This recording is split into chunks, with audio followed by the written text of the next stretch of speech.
சொந்தங்களுக்கு பணிவான வணக்கங்கள். இன்றைய வகுப்பினை அருமை தோழர் சஜீவ் அவர்கள் நடத்த இருக்கின்றார்கள். PO guide part 2. அனைவரும் பாடத்தை கவனமுடன் கவனிக்குமாறு அன்புடன் கேட்டுக்கொள்கிறேன். நீங்க ஸ்டார்ட் பண்ணிடுங்க, நான் மியூட் பண்ணிக்கிறேன், வெயிட் பண்ணிட்டு இருக்கேன். Okay sir, thank you sir. அனைவருக்கும் இனிய மாலை வணக்கம்.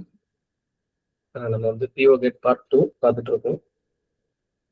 ஸோ அதில் வந்து நம்ம பல்க் பேக் எம்பேக் வரைக்கும் நம்ம கடைசி கிளாஸ்ல பார்த்தோம், சரிங்களா? ஸோ மிச்சம் இருக்கிறத பார்க்கலாம். ஸோ அடுத்த கேட்டகரி பார்த்தீங்க அப்படின்னா ஸ்மால் பேக்கெட்ஸ் அப்படிங்கிறது, சரிங்களா? ஸோ ஸ்மால் பேக்கெட்டுங்கிற கேட்டகரி ஆக்சுவலி 1/1/2026 டிஸ்கன்யூ ஆயிருக்கு. But anyway up to 31st December 2025 அது நம்மளுடைய சிலபஸ்ல இருந்தது தான், சரிங்களா? ஸோ ஜஸ்ட் அதை ஒரு தெரிஞ்சு வச்சுப்போம், சரிங்களா? இப்போ ஸ்மால் பேக்கெட்னா என்ன அப்படின்னா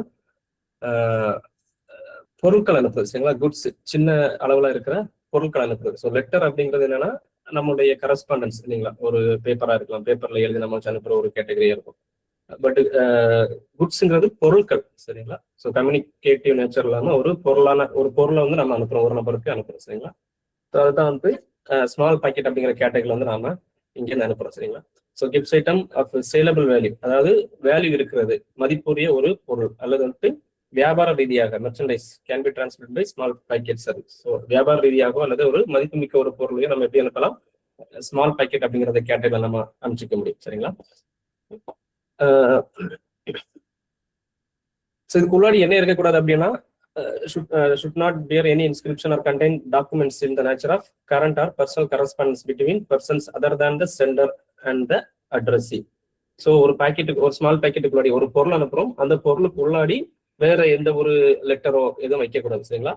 வைக்கலாம், பட் யாருக்கு வைக்கலாம் அப்படின்னா இந்த சென்டருக்கும் ரிசீவருக்கும் நடுவிலான ஒரு கம்யூனிகேஷன்னா அவங்க ரெண்டு பேருக்கும் இடைப்பட்ட ஒரு கம்யூனிகேட்டிவ் நேச்சர் இருக்கிற ஒரு லெட்டர் வைக்கலாமே தவிர அந்த ரிசீவரை தவிர்த்து இன்னொரு நபருக்கு இந்த ஸ்மால் பேக்கெட்டுக்குள்ளாடி ஒரு லெட்டர் எதுவும் வைக்கக்கூடாது, சரிங்களா? It is permitted to enclose an open invoice in a small packet. That means ஒரு பொருள் அனுப்புறோம், அந்த பொருளுக்கான இன்வாய்ஸ், சரிங்களா? அதை வச்சு அனுப்பலாம். பொருள் அனுப்பலாம், அந்த பொருளோட சேர்த்து அதுக்கான இன்வாய்ஸை வச்சு நம்ம அனுப்பிச்சிக்கலாம். தென் வேற என்னெல்லாம் அனுப்பலாம் அப்படின்னு பாத்தீங்கன்னா அவங்க ரெண்டு பேருக்கும் நடுவில் இருக்கிற இந்த கமர்சியல் பரிமாற்றங்கள், சரிங்களா? வியாபார ரீதியான ஏதாச்சும் தகவல் தொடர்புகள் அது உள்ளாடி இருக்கலாம். தென் அந்த லெட்டர்ல, அந்த ஸ்மால் பேக்கெட்ல பாத்தீங்கன்னா ட்ரேட்மார்க்ஸ் அந்த கம்பெனியோட லோகோஸ் அல்லது அவங்களுடைய அந்த ரெஜிஸ்டர் ட்ரேட்மார்க் வச்சிருப்பாங்க, ஸோ அதை வந்து அவங்க யூஸ் பண்ணிக்க முடியும், சரிங்களா? நேரமா சொன்ன மாதிரி அந்த அனுப்புனவருக்கும் வாங்குறவருக்கும் இடைப்பட்ட ஏதாச்சும் கடித பரிமாற்றம், அவங்க ரெண்டு பேருக்குமான கம்யூனிகேட்டிவ் நேச்சர் இருக்கிற ஒரு லெட்டர் உள்ள வச்சுக்கலாம், சரிங்களா? Then short note referring to the manufacturer or supplier or source of the goods, அதாவது அந்த பொருளுடைய ஃபார் எக்ஸாம்பிள் ஒரு கேட்டலாக்னு வச்சுக்கோங்களா, அந்த ஒரு பொருள் அனுப்புறோம், அந்த பொருளை பத்தின விவரங்கள் அடங்கிய ஒரு கேட்டலாக் அது அதுக்குள்ளாடி இருக்கலாம், சரிங்களா? தென் அந்த பொருளை பத்தின விவரங்கள், அதனுடைய சீரியல் நம்பரு, ரெஜிஸ்ட்ரேஷன் நம்பரு, விலை, இந்த மாதிரி அந்த பொருள் பத்தின விவரங்கள் இது எல்லாமே அந்த பொருளோட சேர்ந்து இன் அடிஷன் நம்ம ஒரு டாக்குமெண்டா உள்ள வச்சுக்க முடியும். இதை தவிர்த்து அந்த அனுப்புறவருக்கும் வாங்குறவருக்கும் நடுவில் இருக்கிற தனிப்பட்ட தகவல் பரிமாற்றங்களுக்கான ஒரு லெட்டர் உள்ள வச்சுக்கலாம். மூன்றாவது நபருக்கு ஒரு லெட்டர் எதுவும் நம்ம அந்த ஸ்மால் பேக்கெட் மாதிரி வைக்க முடியாது, சரிங்களா? ஸோ ஒரு பொருள் வச்சுக்கலாம், பொருளோட சேர்த்து அந்த ரிசீவருக்கு மட்டும் ஏதாச்சும் லெட்டர் ஏதாச்சும் அது மாதிரி வச்சுக்கலாம். தென் இதனுடைய சைஸ் வந்து லெட்டருக்கு என்னவோ சேம் அதே தான். ஸோ லெட்டரை பொறுத்த வரைக்கும் நம்ம ஆல்ரெடி பார்த்துருக்கோம், இல்லைங்களா?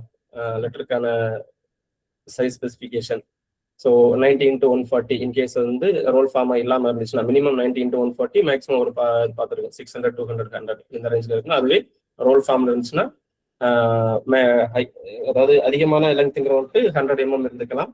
லெங்க் பிளஸ் ட்வைஸ் த டயமீட்டருங்கிறது வந்துட்டு மினிமம் 170 இருக்கலாம். சேம் அதே மாதிரி மேக்ஸிமம் பார்த்தீங்க அப்படின்னா ரோல் ஃபார்ம்ல இருக்கிறப்போ ஒரு சிங்கிள் சைடு அதிகபட்சமா 900 mm இருந்துக்கலாம். லெங்க் பிளஸ் ட்வைஸ் த டயமீட்டருங்கிறது 1040 இருக்கலாம். ஸோ இந்த அளவை கொஞ்சம் ஞாபகம் வச்சுக்கோங்க, சரிங்களா? ஸோ லெட்டருக்கு தென் இந்த ஸ்மால் பேக்கெட்டுக்கும் இதே டைமென்ஷன் தான், சரிங்களா? ஸோ லெட்டருக்கான என்ன டைமென்ஷனோ அதுதான் இந்த ஸ்மால் பேக்கெட்டுக்கும் பொருந்தும், சரிங்களா? இந்த ஸ்மால் பேக்கெட்டுங்கிற கேட்டகரியில் அதிகபட்சம் 2 கிலோகிராம் வரைக்கும் நம்ம அனுப்பிச்சிக்க முடியும். லெட்டர்லயும் அதுதான் 2 கிலோ வரைக்கும் அனுப்பிச்சிக்கலாம். அதே மாதிரி இந்த ஸ்மால் பேக்கெட் கேட்டகரியில் நம்மளால 2 கிலோகிராம் வரைக்கும் அமைச்சிக்க முடியும். சில கண்ட்ரிகள் வந்துட்டு இந்த 200 கிராம்ஸ் அலோவ் பண்றது கிடையாது, அவங்க ரெஸ்ட்ரிக்ட் பண்ணியிருக்காங்க. மேபி 500 கிராம் வரைக்கும் அப்படிங்கிற மாதிரி சில கண்ட்ரில ரெஸ்ட்ரிக்ட் பண்ணிருப்பாங்க. ஸோ எல்லா கண்ட்ரிக்கும் 2 kg நம்ம அனுப்ப முடியாது, அங்க சில கண்ட்ரில ரெஸ்ட்ரிக்ஷன்ஸ் இருக்கு. சரிங்களா? ஸோ அந்த இதை ஒரு ஸ்மால் பேக்கெட் நம்ம அனுப்புறப்போ சில விஷயங்கள் நம்ம ஞாபகத்தில் வச்சுக்கணும். ஸோ என்ன அப்படின்னா quick and easy examination of contents. அது நம்ம இந்த இதில் பார்த்தோம் இல்லைங்களா, புக் போஸ்ட் நம்ம சொல்லுவோம் இல்லைங்களா, ஒட்டக்கூடாது. அதாவது அது எப்படி இருக்கணும், ஈஸியா ஓப்பன் பண்ணி உள்ள என்ன இருக்கு அப்படிங்கிறத பாக்குற மாதிரி இருக்கணும். சரிங்களா? அந்த மாதிரி தான் அது இருந்துக்கணும். ஃபுல்லாமே க்ளோஸ் பண்ணி இருக்க கூடாது. க்ளோஸ் பண்ணியிருந்தாலுமே அது எப்படி இருக்கணும்னா ஈஸியா ஓப்பன் பண்ணி உள்ள என்ன இருக்கு அப்படிங்கிறத எதையாச்சும் உடைக்காம பார்க்கணும். சீல்ஸோ அல்லது நாட்ஸோ எல்லாத்தையும் உடைச்சி பார்க்குற அளவில் இல்லாம நார்மலாவே ஒரு அதை உள்ள திறந்து பார்த்தா உள்ள இதுதான் இருக்கு அப்படின்னு தெரிஞ்சுக்கிற அளவுக்கு அந்த கண்டிஷன் தான் இருக்கும். சரிங்களா? தென் நம்ம எல்லாத்தையும் எழுதும் இல்லைங்களா, லெட்டர்னா லெட்டர்னு எழுதுவோம், இல்லைன்னு எழுதணும், ஸ்பீட்னா ஸ்பீட் போஸ்ட் எழுதுவோம். ஸோ அது மாதிரி இங்கே என்ன எழுதணும், இந்த மாதிரி ஸ்மால் பேக்கெட் அனுப்புறப்போ என்ன எழுதணும் அப்படின்னா ஏதர் ஸ்மால் பேக்கெட் அப்படின்ட்டு மேலே எழுதிக்கணும். சரிங்களா? அல்லது அதுக்கு ஒரு இந்த பிரெஞ்சு ஈக்குவலன்ட் வேர்ட்ஸ் கொடுத்துருக்காங்க, அது என்ன அப்படின்னா பெட்டிட்ஸ் பேக்கெட்ஸ். சரிங்களா? ஸ்பெல்லிங் எல்லாம் பார்த்துக்கோங்க, PETITS PAQUETS பெட்டிட்ஸ் பேக்கெட்ஸ். ஸோ இந்த பிரெஞ்சு ஈக்குவலன்ட் இந்த வேர்ட் அதில் மென்ஷன் பண்ணுங்க. எதர் நீங்க இங்கிலீஷ்ல ஸ்மால் பேக்கெட்ஸ் அல்லது இந்த ஃப்ரெண்ட்ஸ்ல வந்துட்டு பெட்டிட்ஸ் பேக்கெட்ஸ் அப்படிங்கிற அந்த வார்த்தைங்கிறது அது கண்டிப்பா அதுல இருக்கணும். சரிங்களா? மேல் பக்கத்துல எழுதிக்கணும். சரிங்களா? தென் கண்டிப்பா அனுப்புறவருடைய அட்ரஸ்ங்கிறது அந்த வெளிப்புறத்துல கண்டிப்பா இருக்கணும். கஸ்டம் டிக்ளரேஷன்ங்கிறது கண்டிப்பா இருக்கும். ஏன்னா நாம அனுப்புறது வந்துட்டு ஒரு பொருள். சரிங்களா? சாதாரண வெறும் லெட்டர் கிடையாது, உள்ள நம்ம என்ன வச்சிருக்கோம், ஒரு பொருள் வச்சிருக்கோம். ஸோ பொருள்ங்கிறப்போ கண்டிப்பா அதுக்கு என்ன இருக்கும், ஒரு மதிப்பு இருக்கும். ஸோ நம்ம கண்டிப்பா அந்த பொருளுடைய மதிப்புக்கு ஏற்ற மாதிரி என்ன பண்ணிக்கணும், இந்த கஸ்டம் டிக்ளரேஷன்ங்கிறது கண்டிப்பா அதுல வச்சாகணும். சரிங்களா? ஸோ அதுக்கான டேரிஃப் பார்த்தீங்க அப்படின்னா இங்கேயும் நம்ம இதுக்கு முன்னாடி பார்த்த லெட்டருக்கு எல்லாம் பார்த்தோம் இல்லைங்களா, அதே மாதிரி இங்க என்ன பண்ணிருக்காங்க, யூஎஸ்ஏக்கு ஒரு ரேட்டு, தென் அதர் தென் யூஎஸ்ஏ ஒரு ரேட் அந்த மாதிரி வச்சிருப்பாங்க. ஸோ அதுவும் ஸ்லாப் பார்த்தீங்க அப்படின்னா 100 கிராம், ஃபர்ஸ்ட் 100 கிராம், அதுக்கப்புறம் ஒவ்வொரு அடிஷனல் 100 கிராம். ஸோ இந்த மாதிரி இதில் தான் அதை வந்து ஸ்பிளிட் பண்ணியிருப்பாங்க. ஸோ யூஎஸ்ஏக்கு ஃபர்ஸ்ட் 100 கிராம் 115, அப்புறம் ஒவ்வொரு அடிஷனல் 100 கிராமுக்கும் 105 ரூபாய். யூஎஸ்ஏ தவிர்த்த மற்ற கண்ட்ரிஸ் பார்த்தீங்க அப்படின்னா 100 கிராமுக்கு 80 ரூபாய், அப்புறம் ஒவ்வொரு 100 கிராமுக்கு 2 kg வரைக்கும் 70 ரூபாய். தென் ஒரு சில கண்ட்ரில பாத்தீங்க அப்படின்னா 500 கிராம்ஸுக்கு மேல இருக்கிறப்போ அதுக்காக என்ன பண்றாங்க, தனியா ஒரு ஃபீ, டெலிவரி ஃபீ அப்படிங்கிறது வந்து அந்த கண்ட்ரில சார்ஜ் பண்ணிப்பாங்க. ஸோ இது கண்ட்ரி டு கண்ட்ரி மாறுபடும். சரிங்களா? சில கண்ட்ரி 500 மேலேயே அக்செப்ட் பண்ண மாட்டாங்க, சில கண்ட்ரி 2 kg வரைக்கும் அக்செப்ட் பண்ணிப்பாங்க. But subject to the condition 500 கிராம்ஸ்க்கு மேல இருக்கிறப்போ என்ன இருக்கலாம் அப்படின்னா அவங்களுக்கான தனியான ஒரு டெலிவரி சார்ஜஸ் கூட இருக்கலாம். இது கண்ட்ரிக்கு கண்ட்ரி மாறுபடும். சரிங்களா? தென் இன் கேஸ் அதுல பிரீச் ஆஃப் கண்டிஷன் இருக்கு. சரிங்களா? பிரீச் ஆஃப் கண்டிஷன் நம்ம அந்த லெட்டரோட சைஸ் பார்த்தோம் இல்லைங்களா, ஸோ அந்த ஸ்மால் பேக்கெட்டோட சைஸ் ஈக்குவல் டு லெட்டரோட சைஸ். ஸோ அந்த சைஸ்லயோ அல்லது வெயிட் லிமிட்ல ஏதாச்சும் பிரீச் இருந்துச்சு அப்படின்னா இது வந்து நம்ம என்ன பண்ண மாட்டோம், அந்த ரிசீவருக்கு நம்ம அனுப்ப மாட்டோம், ரிட்டர்ன் டு சென்டர், யார் அனுப்பியிருக்காங்களோ அந்த நபருக்கு திரும்ப அனுப்பப்படும். சரிங்களா? So then unpaid or insufficiently paid இருந்துச்சு அப்படின்னா அப்பவுமே அது என்னதான் சென்டருக்கு திரும்ப அனுப்பிச்சிருவோம். அப்படி திரும்ப அனுப்புறப்போ அதை நம்ம எப்படி ட்ரீட் பண்ணிக்கிறோம் அப்படின்னா இன்லேண்ட் பார்சலா அதை ட்ரீட் பண்ணிப்போம். சரிங்களா? ஸோ ஒருத்தர் அனுப்பிச்சிருக்காரு, அதுல வந்துட்டு சரியான போஸ்டேஜ் வந்துட்டு அவரு ஒட்டல, சரிங்களா, குறைபாடு இருக்கு. ஸோ அதை வந்து கண்டுபிடிக்கிறோம், கண்டுபிடிச்சோன்னு அவருக்கு என்ன பண்றோம், திரும்ப அனுப்புறோம். அப்படி திரும்ப அனுப்புறப்போ அந்த ஆர்டிக்கலை நம்ம எப்படி ட்ரீட் பண்ணிப்போம் அப்படின்னா இன்லேண்ட் பார்சலா ட்ரீட் பண்ணிக்கிறோம். ஸோ இன்லேண்ட் பார்சலா ட்ரீட் பண்ணிக்கிட்டு அதுக்கான சார்ஜஸை வாங்கிக்கிறோம். சரிங்களா? இன்கேஸ் இன்ஃப்ரிஞ்ச்மெண்ட்டும் இருக்கு, தென் டெஃபிசியன்சி இருக்கு, ரெண்டுமே இருக்கு அப்படிங்கிறப்போ டபுள் த டெஃபிசியன்சி வாங்கிக்கிறோம். சரிங்களா? ஸோ இன்ஃப்ரிஞ்ச்மெண்ட் மட்டும் இருக்கு அப்படின்னா பார்சலை திரும்ப ஒப்படைச்சிடுறோம், டெஃபிசியன்சி இருக்கு அப்படின்னா இன்லேண்ட் பார்சலா ட்ரீட் பண்ணி அதுக்கான சார்ஜஸ் டிஃப்ரெண்டா வந்து நம்ம வாங்கிக்கிறோம். இன்கேஸ் இன்ஃப்ரிஞ்ச்மெண்ட் இருக்கு, டெஃபிசியன்சி இருக்கு, ரெண்டுமே இருக்கும் பட்சத்துல டபுள் த டெஃபிசியன்சி வந்து அந்த சென்டர் கிட்ட இருந்து நம்ம வாங்கிக்கிறோம். சரிங்களா? ஸோ அடுத்த கேட்டகரி பார்த்தீங்க அப்படின்னா literature for the blind. So நம்ம இங்கிலாந்துலயும் இதே இது பார்த்துருப்போம் இல்லைங்களா, லிட்ரேச்சர் ஃபார் த பிளைண்ட் அப்படிங்கிறத நம்ம பார்த்துருப்போம். ஸோ பேர்லயே இருக்கு, இது வந்துட்டு இந்த கண் தெரியாத இந்த நபர்கள். சரிங்களா? ஸோ பார்வை இல்லாத அவங்களுக்கான இந்த லிட்ரேச்சர் படிக்கிறதுக்கான பொருட்கள். சரிங்களா? ஒரு புக்கா இருக்கலாம் அல்லது ஏதோ ஒரு சம்திங். சரிங்களா? ஸோ அந்த குறிப்பா இந்த பார்வையற்றவர்களுக்கான ஒரு ஆர்டிகல். சரிங்களா? So literature for the blind சொல்லலாம் அல்லது பிளைண்ட் லிட்ரேச்சர் அப்படிங்கலாம். ஸோ இங்கேயும் பாத்தீங்கன்னா இந்த பிரெஞ்சு வேர்டு ஈக்குவலன்ட் வேர்டு என்ன கொடுத்துருக்காங்க அப்படின்னா செக்கோகிராம்ஸ்.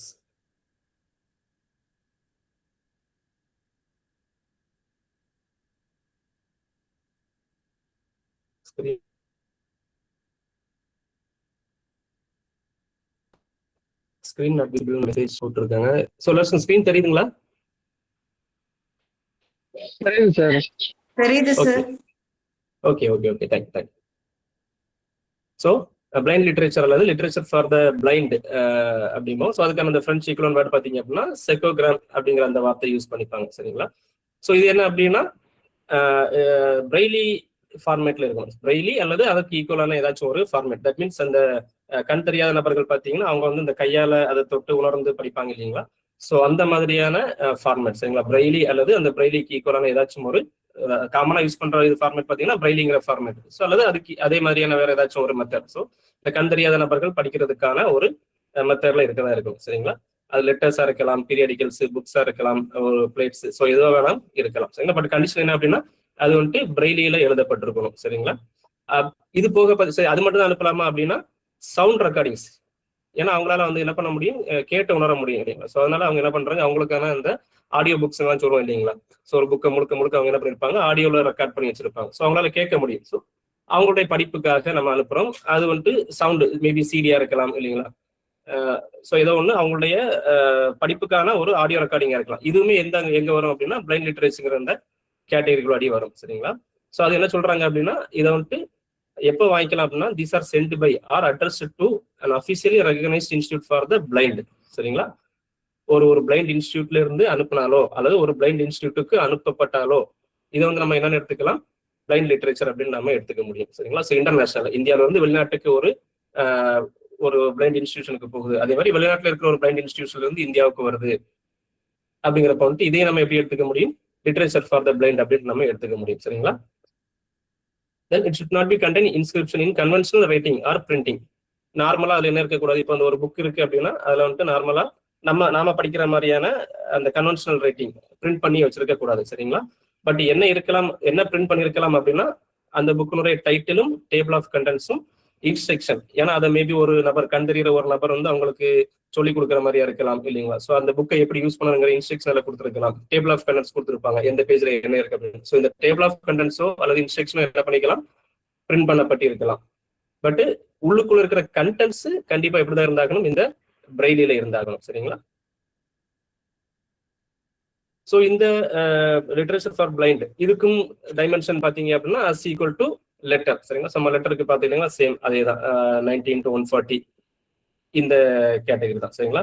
ஸோ லெட்டருக்கு என்ன நம்ம அளவுகள் சொல்லியிருக்கோமோ அதே தான் எதுக்கும் பொருந்தும், இந்த பிளைண்ட் லிட்ரேச்சருக்கும் பொருந்தும். சரிங்களா? ஸோ வெயிட்டை பொறுத்த வரைக்கும் இங்கிலாந்துல நம்ம சொல்றோம் இல்லைங்களா 7 kg, சேம் அதே மாதிரி தான் இன்டர்நேஷனல் இங்க இருந்து இந்தியாவில இருந்து வெளிநாட்டுக்கு ஒரு பிளைண்ட் லிட்ரேச்சர் அனுப்புறாங்க அப்படின்னா அவங்க அதிகபட்சமா 7 கிலோ வரைக்கும் அவங்க என்ன பண்ணிக்க முடியும், அனுப்பிச்சிக்க முடியும். ஸோ இந்த பிளைண்ட் லிட்ரேச்சர் நம்ம ரெடி பண்றப்போ இதெல்லாம் நம்ம கருத்துல வச்சுக்கணும் அப்படின்னா ஃபர்ஸ்ட் அந்த ஏற்கனவே நம்ம பார்த்தோம் இல்லைங்களா ஸ்மால் பேக்கெட்ல இது வந்து என்ன எப்படி இருக்கணும், ஈஸியா ஓப்பன் பண்ணி உள்ள என்ன இருக்கு அப்படிங்கிறத பாக்குற அளவுக்கு இருக்கணும். சரிங்களா? ஸோ ஃபுல்லா சுத்தி வளைச்சு அதை டைட்டா க்ளோஸ் பண்ணிருக்க கூடாது. மேபி ஒரு நூல் அல்லது ஏதாச்சும் இது பண்ணி அதை கட்டியிருக்கலாம். பட் அது எப்படி இருந்தாகணும், ஈஸியா ஓப்பன் பண்ணி உள்ளாடி என்ன இருக்கு. ஏன்னா மேபி வெளியே பிளைண்ட் லிட்ரேச்சர் எழுதியிருக்கலாம், தென் உள்ளுக்குள்ள பாத்தீங்க அப்படின்னா ஒரு சாதாரண ஒரு புக்கை வச்சு அமைச்சிருக்கலாம் இல்லைங்களா? ஸோ நம்ம இன்ஸ்பெக்ஷன் அதை பண்றதுக்கு உள்ள என்ன இருக்கு, எக்ஸாமினேஷன் உள்ள என்ன இருக்கு அப்படிங்கிறத பாக்குறதுக்கு ஈஸியா அது ஓப்பன் பண்ற அளவுல அது இருந்தாகணும். சரிங்களா? தென் மேல் பகுதியில் நம்ம வழக்கம் எழுதுன ஸ்மால் பேக்கெட்ஸ் லெட்டர்ஸ் எல்லாம் எழுதுனா அது மாதிரி இந்த பிளைண்ட் லிட்ரேச்சர் அனுப்புறோம் அப்படின்னா அதுக்கான எதர் பிளைண்ட் லிட்ரேச்சர் அப்படி அல்லது லிட்ரேச்சர் ஃபார் த பிளைண்ட் அப்படின்னு எழுதியிருக்கிறோம். ஸோ அதுக்கு ஈக்குவலண்டான அந்த ஃப்ரெஞ்ச் வேர்டு என்ன யூஸ் பண்ணிருக்காங்க அப்படின்னா செக்கோகிராம்ஸ் அப்படின்ட்டு வந்து ஒரு வார்த்தை யூஸ் பண்ணிருக்காங்க. சரிங்களா? CECOGRAMMES. சரிங்களா? ஸோ செக்கோகிராம்ஸ் அப்படிங்கிற அந்த வார்த்தை யூஸ் பண்ணிருக்காங்க. நீங்க அதுவே இந்த ஸ்கிரீன்ல பாத்தீங்கன்னா உங்களுக்கு ஒரு விஷுவல் உங்களுக்கு தெரியும். ஸோ அது ஒரு பிக்சரல் ரெப்ரஸன்டேஷனா போட்டிருக்காங்க பார்த்தீங்களா? ஸோ ஒரு பிளைண்ட் நபர் தென் வந்துட்டு ஒரு mail. So that means literature for the blind. சரிங்களா? ஸோ அதை வந்து செக்கோகிராம்ஸ் எழுதாம ஜஸ்ட் ஒரு பிக்சரல் ரெப்ரஸன்டேஷனாவே அவங்க கொடுத்துருக்காங்க. சரிங்களா? ஸோ இதை பார்த்தோம்னா நமக்கு அது தெரியும், இது ஏதாவது ஒரு பிளைண்ட் லிட்ரேச்சர் அப்படின்னு நம்ம ஐடென்டிஃபை பண்ணிக்கணும். ஸோ இதை நீங்க பிளைண்ட் லிட்ரேச்சர் எழுதிக்கணும் அல்லது செக்கோகிராம்ஸ் அப்படிங்கிற அந்த வார்த்தை யூஸ் பண்ணிக்கணும் அல்லது இந்த மாதிரியான ஏதாச்சும் பிக்சரல் ரெப்ரஸன்டேஷன் ஏதாச்சும் யூஸ் பண்ணிருக்கணும். சரிங்களா? ஸோ அதை எங்க சொல்லியிருக்காங்க அப்படின்னா at the front top right hand corner. சரிங்களா? ஸோ அந்த வலது பக்கம் கார்னர்ல முன்பகுதியில், சரிங்களா, அட்ரஸ் எழுதப்பட்டிருக்க அந்த முன்பகுதியில் வலது பக்கம் கார்னர்ல இந்த செக்கோகிராம்ங்கிற வார்த்தையோ அல்லது இந்த பிக்சரல் ரெப்ரஸன்டேஷனோ யூஸ் பண்ணிக்கலாம். சரிங்களா? அனுப்புறவர் மற்றும் வாங்குறவருடைய அட்ரஸ்ங்கிறது தெளிவா எழுதப்பட்டிருக்கணும். சரிங்களா. தென் போஸ்டேஜை பொறுத்த வரைக்கும் இங்கிலாந்துல இருக்கிற மாதிரியே தான் இங்க என்ன சொல்லியிருப்பாங்க, exempted from postage fee for transmitted by surface. So சர்ஃபஸ்ல அனுப்புறதுக்கு தரைமார்க்கமாகவோ அல்லது வந்து இந்த கப்பல் கடல் மார்க்கமாகவோ அனுப்புறதுக்கு என்ன கிடையாது, போஸ்டேஜ்ங்கிறது கிடையாது. பட் ஆகாய மார்க்கமா அனுப்புறாங்க அப்படிங்கிற பட்சத்துல வந்து கண்டிப்பா அவங்க என்ன பே பண்ணி ஆகணும், ஏர் சர்சார்ஜ் அப்படிங்கிறது பே பண்ணி ஆகணும். சரிங்களா. ஸோ போஸ்டேஜ் மட்டும் தான் இதுக்கு எக்ஸம்ஷன், ஏர் சர்சார்ஜ் எக்ஸம்ஷன் கிடையாது. சரிங்களா. ஸோ இந்த நாட்டில இருந்து இந்தியாவில இருந்து இன்னொரு நாட்டுக்கு போகுது அப்படின்னா அந்த நாட்டுக்கு அனுப்புறதுக்கான ஏர் சர்சார்ஜ் என்னவோ அந்த ஏர் சர்சார்ஜ்ங்கிறது அவங்க கண்டிப்பா கட் ஆகணும், இன்கேஸ் அவங்க ஏர்ல அனுப்பணும்னு நினைச்சாங்கன்னா. அதர்வைஸ் இவங்க ஜஸ்ட் எனக்கு இதுலேயே போதும், சர்ஃபஸ்லேயே போனா போதும் அப்படின்னு நினைச்சாங்க அப்படின்னா அவங்க வந்துட்டு அதுக்கான ஃபீஸ் எதுவும் பே பண்ண வேண்டிய அவசியம் இல்லை. ஸோ ஏர்மெயில் அனுப்புறதா மட்டும் ஏர் சர்சார்ஜ்ங்கிறது அடிஷனலா பே பண்ணி ஆகணும். சரிங்களா. இன்கேஸ் ஏதாச்சும் பிரீச் ஆஃப் கண்டிஷன் இருந்துச்சு இந்த பிளைண்ட் லிட்டரேச்சர்ல வந்துட்டு, மேபி வந்துட்டு பிரைலி ஸ்கிரிப்ட்ல இல்லாத வேற ஏதோ ஒரு புக் வச்சிருக்கலாம், நார்மலா நம்ம யூஸ் பண்ற புக் வச்சிருந்திருக்கலாம் இல்லைங்களா. ஸோ அந்த மாதிரி ஏதாச்சும் பிரீச் ஆஃப் கண்டிஷன் இருக்கு அல்லது வந்து வெயிட் 7 kg மேல இருக்கு அப்படிங்கிற பட்சத்துல ஸோ அதான் breach of condition will be return to the center. சரிங்களா. அந்த யார் அதை அனுப்பியிருக்காங்களோ அவங்களுக்கு நம்ம என்ன பண்றோம், திரும்ப அதை அனுப்பிச்சுடுறோம், ஃபார்வர்ட் பண்ண மாட்டோம். டெஸ்டினேஷனுக்கு ஃபார்வர்ட் பண்ண மாட்டோம், யார் அனுப்புனாங்களோ அவங்களுக்கு நம்ம திரும்ப அனுப்பிச்சிடுறோம். சரிங்களா. Then will be charged on delivery with letter or parcel postage at the internal postage rate whichever is applicable. ஏன் அப்படின்னா அவங்க போஸ்டேஜ் எதுவுமே ஒட்டாம அமைச்சிருப்பாங்க, பட் இங்க என்ன இருக்கு, பிரிச் ஆஃப் கண்டிஷன் இருக்கு. ஸோ இது திரும்ப நம்ம கொண்டு போய் அந்த நபர்கிட்ட ஒப்படைக்க போறோம், அனுப்புன நபர்கிட்ட ஒப்படைக்க போறோம். ஸோ அதுக்கு நம்ம கண்டிப்பா என்ன வாங்கிக்கணும், காசு வாங்கிக்கணும். சரிங்களா. ஸோ அது எப்படி வாங்கிப்போம் அப்படின்னா, என்ன கேட்டகரி அது 500 கிராமுக்கு உள்ளாடி இருந்துச்சுன்னா அதை வந்துட்டு லெட்டரா ட்ரீட் பண்ணி அதுக்கான காசை வாங்கிப்போம். அதுவே 500 கிராமுக்கு மேல இருக்கும் பட்சத்துல அதை பார்சலா ட்ரீட் பண்ணி அதுக்கான காசை வந்துட்டு இந்த அனுப்புனதுல இருந்து வாங்கிப்போம். சரிங்களா. ஸோ இதான் வந்து பிளைண்ட் லிட்ரேச்சர். தென் ஸ்பெஷல் சர்வீசஸ், அதாவது வேல்யூ ஆடட் சர்வீஸ் அப்படி மாதிரிங்களா.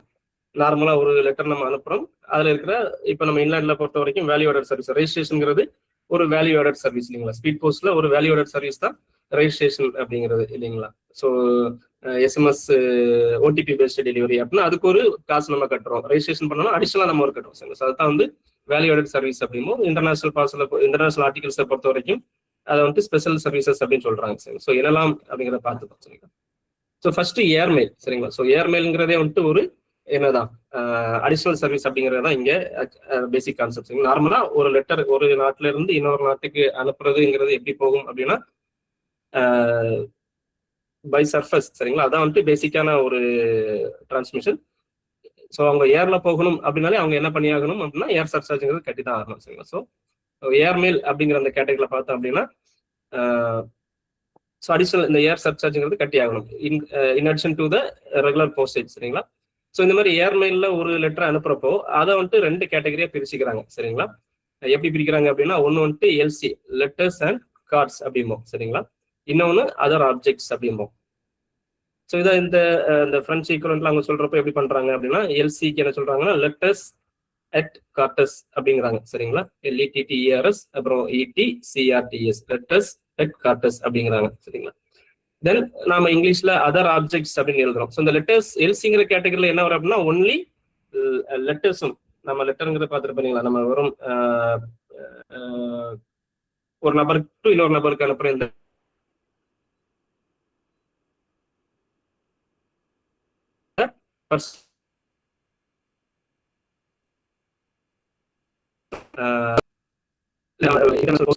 அந்த மாதிரி அந்த போஸ்ட் கார்டு. ஸோ இது ரெண்டையுமே என்ன சொல்றாங்க அப்படின்னா எல்சி அப்படிங்கிற கேட்டகரியில கொண்டு வராங்க. சரிங்களா. இங்கிலீஷ் எழுதுறப்போ அதர் ஆப்ஜெக்ட்ஸ் அப்படின்னு எழுதிருப்போம். இந்த ஃப்ரெண்ட்ஸ் எழுதுறப்போ அவங்க எப்படி எழுதுறாங்க அப்படின்னா அட்டஸ் ஆப்ஜெக்ட்ஸ் AUTERS OBJECTS அப்படின்னு எழுதிருப்பாங்க. ஸோ அதனால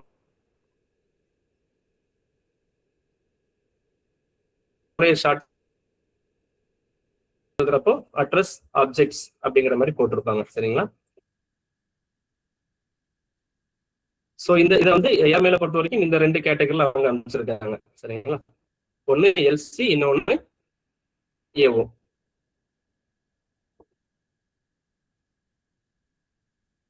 தென் கம்பைன்டு சார்ஜஸ் அப்படின்னு சொல்றாங்க. ஸோ கம்பைன்டு சார்ஜஸ்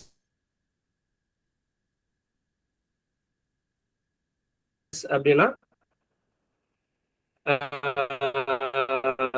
நார்மலா நம்ம என்ன சொல்றோம், பேசிக் போஸ்டேஜோட அடிஷனல், சரிங்களா. அதுவே இந்த கம்பைன் சார்ஜஸ் பொறுத்த வரைக்கும் என்ன சொல்றாங்க அப்படின்னா, போஸ்டேஜ் பிளஸ் நார்மலா நாம ஒரு ஆர்டிகல் இந்தியாவில இருந்து இன்னொரு கண்ட்ரிக்கு அனுப்புறோம் அப்படின்னா எய்தர் ஏர்மெயில் அப்படின்னு அனுப்புவோம், சரிங்களா. ஸோ பேசிக்கான அந்த போஸ்டேஜ் பண்ற மாதிரி இருக்கும், சரிங்களா. ஸோ ஏர் சர்சார்ஜ் ஒரு அதை வந்துட்டு ஒரு கொஞ்சம் பிரேக் ஆகி வந்தது. இப்ப கரெக்டா இருக்கு. இப்ப கரெக்டா இருக்கு. Okay sir, okay sir. So நார்மலா ஏர்மெயிலுக்கு பார்த்தோம் அப்படின்னா ஏர் சர்சார்ஜ் அப்படிங்கிறத வாங்கிப்போம் இல்லைங்களா. ஸோ ஏர் சர்சார்ஜ் வாங்குறதுக்கான அந்த டேரிஃப் பார்த்தோம் அப்படின்னா அதை வந்து கண்ட்ரிஸ் வந்து குரூப் பண்ணியிருக்காங்க, சரிங்களா. எப்படி குரூப் பண்ணியிருக்காங்க அப்படின்னா Asian countries, then European countries, then African countries, then north America and Australia, then south America, சரிங்களா. ஸோ இந்த மாதிரி ஒரு குரூப் பண்ணியிருப்பாங்க. ஸோ இந்த ஏர் சர்சார்ஜ் அப்படிங்கிறது நமக்கான இந்த பேசிக் டேரிஃபோட அடிஷ்னலா நாம இந்த ஏர் சர்சார்ஜ்ங்கிறத பே பண்ணணும். அப்பதான் இந்தியாவில இருந்து அந்த நாட்டுக்கு அது எப்படி போகும், ஏர்ல போகும், சரிங்களா. ஸோ இன்கேஸ் யூரோப்ல இருக்கிற ஒரு கண்ட்ரிக்கு வந்து நாம ஏர்மெயில் அனுப்போம் அப்படின்னு சொன்னா அந்த கண்ட்ரிக்குன்ட்டு ஒரு பேசிக் டேரிஃப் இருக்கும். அந்த டேரிஃபோட இந்த 5 ரூபாங்கிறது நாம அடிஷ்னலா பே பண்ற மாதிரி இருக்கும், சரிங்களா. ஸோ ஆசியால இருக்கிற நாடுகளுக்கு அப்படின்னா 4 ரூபாய், ஐரோப்பியா மட்டும் இந்த ஆப்பிரிக்கால இருக்கிற நாடுகள் பார்த்தீங்கன்னா 5 ரூபாய், அதுவே வட அமெரிக்கா ஆஸ்திரேலியால இருக்கிற நாடுகள் பார்த்தீங்க அப்படின்னா அதுக்கு 8 ரூபாய், தென் அமெரிக்க நாடுகளுக்கு பார்த்தீங்க அப்படின்னா 10 ரூபாய், சரிங்களா. ஸோ இது வந்துட்டு ஏர் சர்சார்ஜ் அப்படிமா, சரிங்களா. ஸோ சாதாரணமா நம்ம பேசிக் ஃபேரோட அடிஷனலா நம்ம பே பண்ண வேண்டியது, சரிங்களா. ஸோ இதை ஸ்லாப் பார்த்தீங்கன்னா ஒவ்வொரு 20 கிராமுக்கும். ஸோ பேசிக் ஒரு ரேட் இருக்கும், அந்த ரேட்டோட ஏர்ல போகணும் அப்படின்னு நினைச்சோம்னா கண்டிப்பா நம்ம என்ன பே பண்ற மாதிரி இருக்கும், இந்த ஏர் சர்சார்ஜ் நாம பே பண்ற மாதிரி இருக்கும், சரிங்களா. ஸோ இதுல இன்னொரு கேட்டகரி இருக்கு, அது என்ன அப்படின்னா சர்ஃபஸ் ஏர் லிஃப்டட் அப்படிம்போம், SAL, சரிங்களா. ஸோ SALனா வேற ஒன்றும் இல்லை, ஸோ பேர்ல இருக்கு surface air lifted. So 2 type of services இருக்கு. ஸோ ஒரு டைப் வந்து சர்ஃபஸ், இன்னொரு டைப் வந்து ஏர்ல போகுது, சரிங்களா. ஸோ எங்க சர்ஃபஸ்ல போகும் அப்படின்னா ஒரு நாட்டுக்கு உள்ளாடி, சரிங்களா. ஸோ இப்போ இந்தியாவில இருந்து வெளிநாட்டுக்கு ஒரு பொருள் அனுப்புறோம். ஸோ நான் இப்போ இன்கேஸ் வந்து இங்க கன்னியாகுமரில இருந்து நான் அனுப்புறேன் அப்படின்னா, ஸோ இது மேபி ஆஃபீஸ் ஆஃப் எக்ஸ்சேஞ்ச் சென்னையா இருந்துச்சு அப்படின்னா, ஸோ இங்க இருந்து சென்னை வரைக்கும் அது எப்படி போகும், சர்ஃபஸ்ல மட்டும்தான் போகும், சரிங்களா. Either by road or by train, சரிங்களா. தென் சென்னையில இருந்து இப்ப நான் யூஎஸ்க்கு அனுப்புறேன் அப்படின்னா சென்னை டு யூஎஸ் அது எப்படி போகும், ஏர்ல போகும், சரிங்களா. தென் யூஎஸ்ல வந்துட்டு ஒரு பர்டிகுலர் ஒரு ஸ்டேட் இருக்கும், ஏதோ ஒரு இடம் இருக்கும் இல்லைங்களா. ஸோ அந்த ஆஃபீஸ் ஆஃப் எக்ஸ்சேஞ்ச் அங்க ரிசீவ் ஆனதுல இருந்து அந்த டெஸ்டினேஷன் வரைக்கும் மறுபடியும் அது எப்படி போகும், பை சர்ஃபஸ், சரிங்களா. ஸோ 2 வகையான டிரான்ஸ்மிஷன் இங்க இன்க்ளூட் ஆகுது, சரிங்களா. ஸோ சோர்ஸ் நான் அனுப்புற இடத்துல இருந்து ஆஃபீஸ் ஆஃப் எக்ஸ்சேஞ்ச் வரைக்கும் முழுக்க அது எப்படிதான் போய் ஆகும், சர்ஃபஸ்ல போகும். ஆஃபீஸ் ஆஃப் எக்ஸ்சேஞ்ச்ல இருந்து டெஸ்டினேஷன் கண்ட்ரினுடைய ஆஃபீஸ் ஆஃப் எக்ஸ்சேஞ்ச் வரைக்கும் ஏர்ல போகும். தென் டெஸ்டினேஷன் கண்ட்ரினுடைய ஆஃபீஸ் ஆஃப் எக்ஸ்சேஞ்ச்ல இருந்து என்னுடைய டெஸ்டினேஷன் வரைக்கும் நான் எந்த 2 அட்ரஸ் இருக்கு இல்லையா அது வரைக்கும் அது அகைன் எப்படி போகும், சர்ஃபஸ்ல போகும். 2 நாடுகளுக்கு இடையில மட்டும்தான் அது எப்படி போகும், ஏர்ல போகும், சரிங்களா. ஸோ இந்த மாதிரியான சர்வீஸுக்கு தான் நம்ம என்ன சொல்லுவோம் அப்படின்னா சர்ஃபஸ் ஏர் லிஃப்டட் அப்படிமா. ஸோ ஒரு காம்பினேஷன் ஆஃப் சர்ஃபஸ் பிளஸ் ஏர், சரிங்களா. ஸோ இன்கேஸ் அது என்னோட ஆஃபீஸ் ஆஃப் எக்ஸ்சேஞ்ச் டெல்லியா இருக்கும் பட்சத்துல இங்க இருந்து இப்போ நான் கன்னியாகுமரி வந்து போட்டேன்னா கன்னியாகுமரி டு டெல்லி வரைக்குமே அது எப்படிதான் போகும், சர்ஃபஸ்ல மட்டும்தான் போகும். அதர்வைஸ் நான் ஏர்மெயில் அப்படின்னு நான் சூஸ் பண்ணியிருந்தேன் அப்படின்னா மேபி எனக்கு சென்னை டு டெல்லி வரைக்கும் அது எப்படி போகலாம், ஏர்ல போகலாம், சரிதானே. பட் நான் சர்ஃபஸ் ஏர் லிஃப்டட்னு போட்டிருந்தேன் அப்படின்னா கம்பல்சரிலி கன்னியாகுமரி டு டெல்லி வரைக்கும் அது எப்படிதான் போகும், சர்ஃபஸ்ல மட்டும்தான் போகும். டெல்லியில இருந்து அடுத்த கண்ட்ரிக்கு போறப்ப மட்டும்தான் எப்படி போகும், ஏர்ல போகும். ஸோ அதுதான் அதுக்கான வித்தியாசம், சரிங்களா. உள்நாட்டுக்குள்ளாடி அல்லது டெஸ்டினேஷன் கண்ட்ரினுடைய உள்ளுக்குள்ள உள்ள டிரான்ஸ்மிஷன் முழுக்க சர்ஃபஸ்ல நடக்கும்.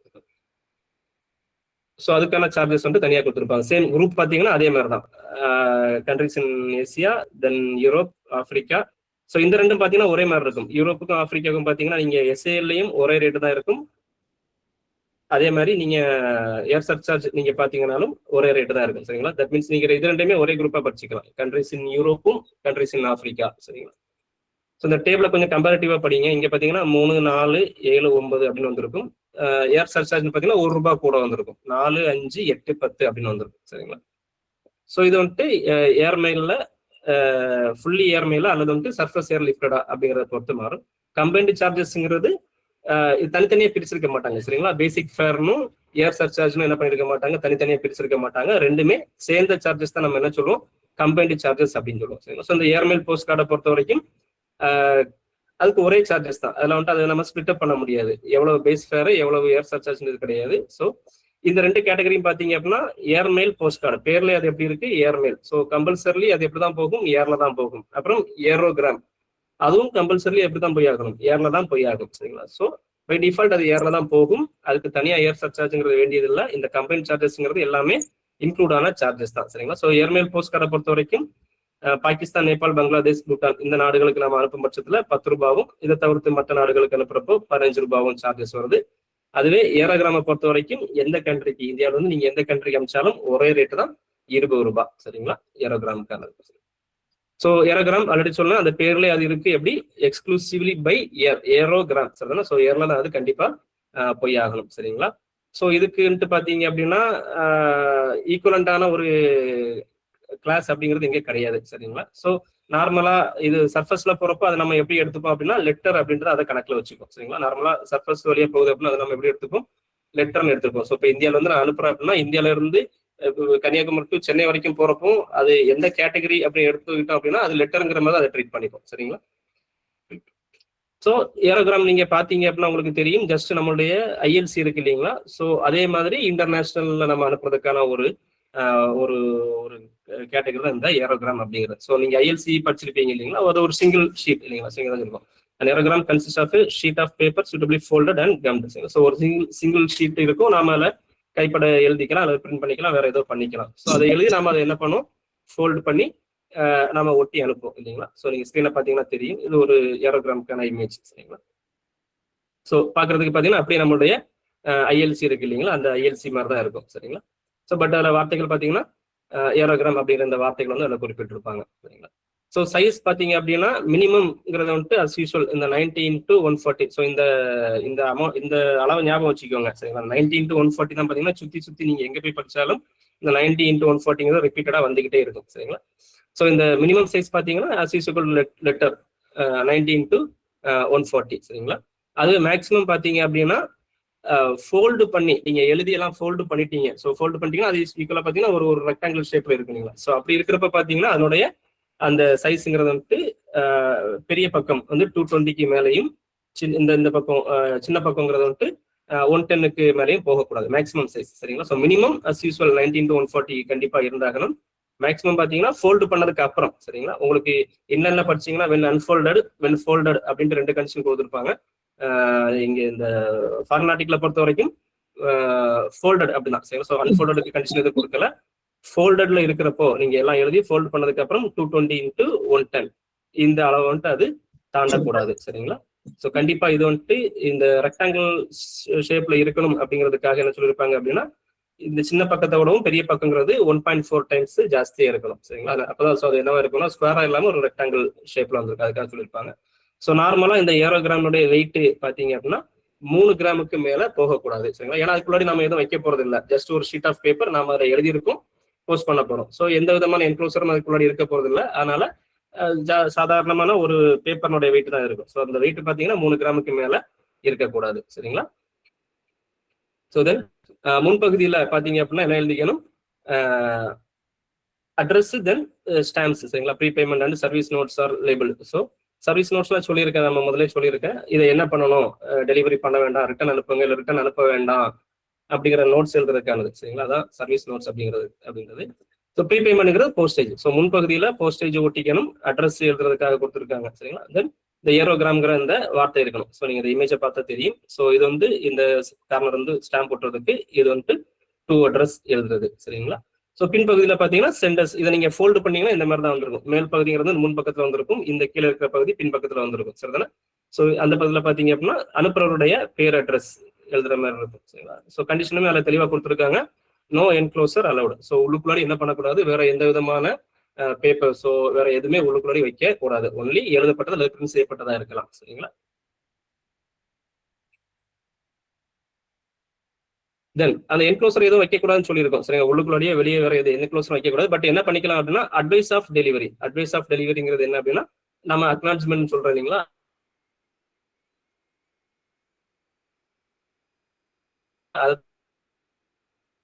இதுல அட்வைஸ் ஆஃப் டெலிவரி அப்படின்னு சொல்லுவோம் சரிங்களா. இப்போ நாம இன்லாண்ட்ல இப்போ நம்ம படிக்கிறப்பவுமே பாத்தீங்கன்னா ஆஃப்டர் ரெகுலேஷன் அந்த அக்னாலஜ்மெண்ட்ங்கிற வார்த்தை யூஸ் பண்ணிருக்க மாட்டாங்க. அதுக்கு இப்போ என்ன யூஸ் பண்ணிருப்பாங்க, ப்ரூஃப் ஆஃப் டெலிவரி அப்படிங்கிற வார்த்தை யூஸ் பண்ணிருப்பாங்க சரிங்களா. ஸோ அதே தான் இங்கே யூஸ் பண்ணிருப்பாங்க. அது என்னன்னா அட்வைஸ் ஆஃப் டெலிவரி சரிங்களா. ஃபாரின் ஆர்டிகல்ஸ் பொறுத்த வரைக்கும் அட்வைஸ் ஆஃப் டெலிவரிங்கிற வார்த்தை நம்ம யூஸ் பண்ணோம். தட் இஸ் நம்ம ட்ரெடிஷனலா யூஸ் பண்ணிட்டு இருந்த அக்னாலஜ்மெண்ட் சரிங்களா.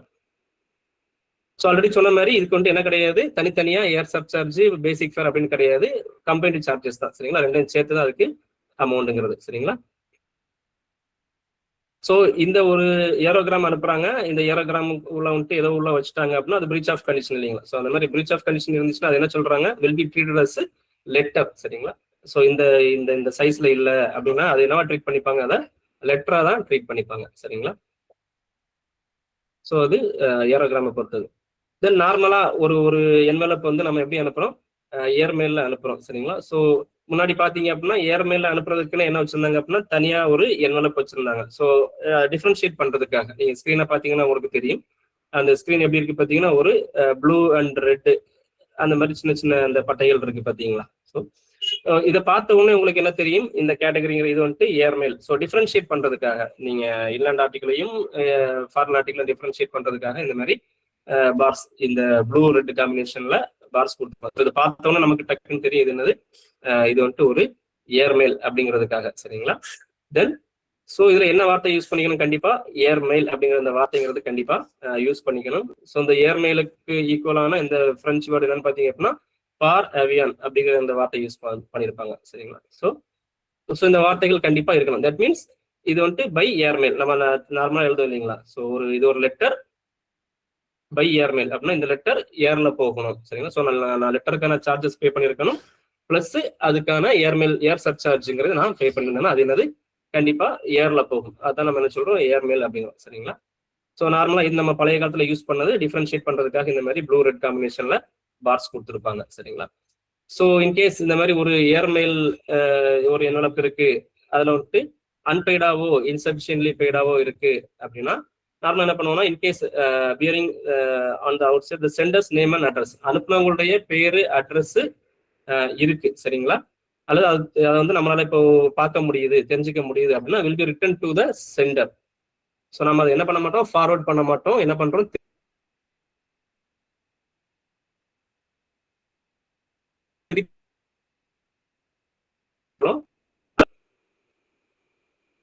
திருப்பி அனுப்புற இந்த ஆர்டிகிள் வந்து அந்த சென்டர் வாங்கிக்கிறாரு. வாங்கினதுக்கு அப்புறம் அவர் என்ன பண்ணுவாரு, ஸோ எவ்வளவு டெஃபிசியன்சி இருக்கு, குறைபாடு இருக்கு, ஸோ இப்போ ஒரு அமௌண்ட் ஒட்டணும், அந்த அமௌண்ட்டுக்கான நம்ம டெஃபிசியன்சி கண்டுபிடிச்சிட்டோம், அவருக்கு திரும்ப அமைச்சிட்டோம். அவர் என்ன பண்ணுவாரு, மீதி அமௌண்ட்டை ஒட்டி அவர் என்ன பண்ணலாம், ரீபோஸ்ட் பண்ணலாம் சரிங்களா. ஸோ ஃபார் எக்ஸாம்பிள் 100 ரூபாய் ஒட்டணும், 80 ரூபாய் தான் ஒட்டி இருக்காரு அப்படின்னா நம்ம என்ன பண்ணிருப்போம், ரிட்டர்ன் பண்ணியிருப்போம். ஸோ ரிட்டர்ன் ஆர்டிகல் அவர் வாங்கிட்டு அகைன் 20 ருபீஸ் அவர் பே பண்ணி அவர் என்ன பண்ணிக்கலாம், திரும்ப ரீபோஸ்ட் பண்ணிக்கலாம் சரிங்களா.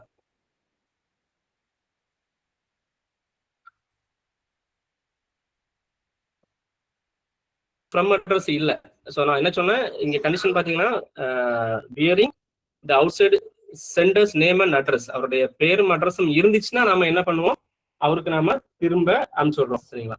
ஸோ இப்போ இன்கேஸ் ஒரு நபர் அனுப்பிச்சிருக்காரு, அவர் எப்படி அனுப்பிச்சிருக்காரு அப்படின்னா ஃப்ரம் அட்ரஸ் எழுதாம அனுப்பிச்சிருக்காரு, டூ அட்ரஸ் மட்டும் தான் போட்டு அனுப்பிச்சிருக்காரு சரிங்களா. The article to not bear the name and address of the sender or it cannot be easily accepted, அதை கண்டுபிடிக்க முடியல அப்படின்னா என்ன பண்ணலாம். ஸோ கண்டிப்பா இதை நம்ம என்ன பண்ணி ஆகணும், ஃபார்வர்ட் பண்ணி தான் ஆகணும் இல்லைங்களா, ஏன்னா அனுப்பினுடைய முகவரி அதுல இல்ல சரிங்களா.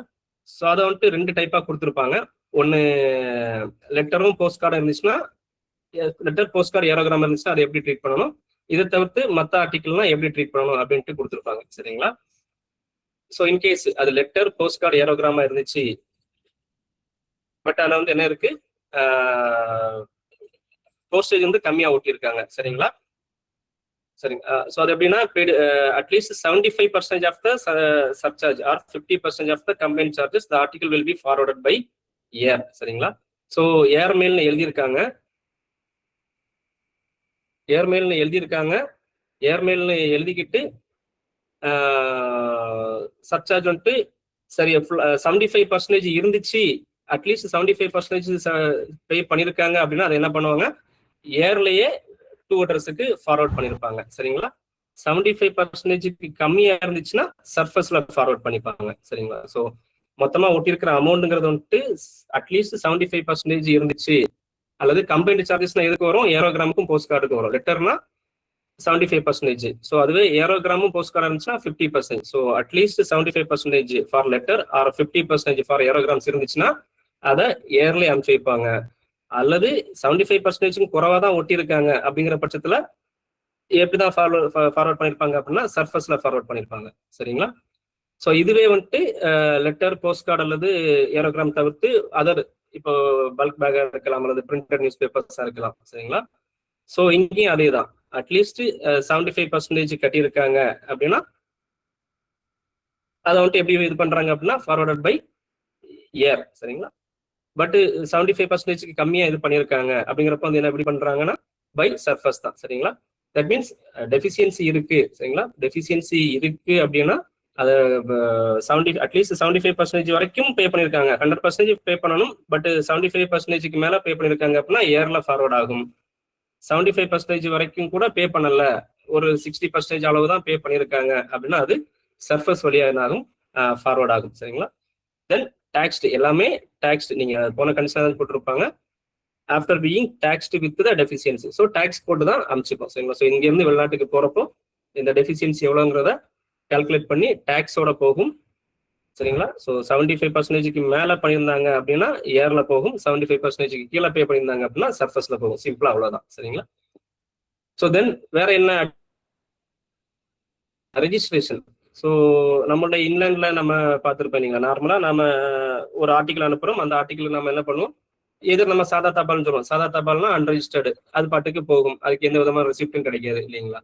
ஸோ ரெஜிஸ்டர் இதுக்கு முன்னாடி நம்ம ஃபாலோ பண்றது மெத்தட் என்னன்னா, ஒருத்தர் ரெஜிஸ்டர் பண்றாரு அப்படின்னா அவருக்கு நம்ம என்ன நிறைய பிரேக் ஆகுது சஞ்சு, கொஞ்சம் பிரேக் ஆகுது சஞ்சு சார். கொஞ்சம் பிரேக் ஆகி நான் பாக்குறேன் சார், இது நெட் ப்ராப்ளமா? சரி சார், ஆமா சார், நெட்வொர்க் இஷ்யூ இருக்குன்னு நினைக்கிறேன் sir. Okay, no problem, carry on.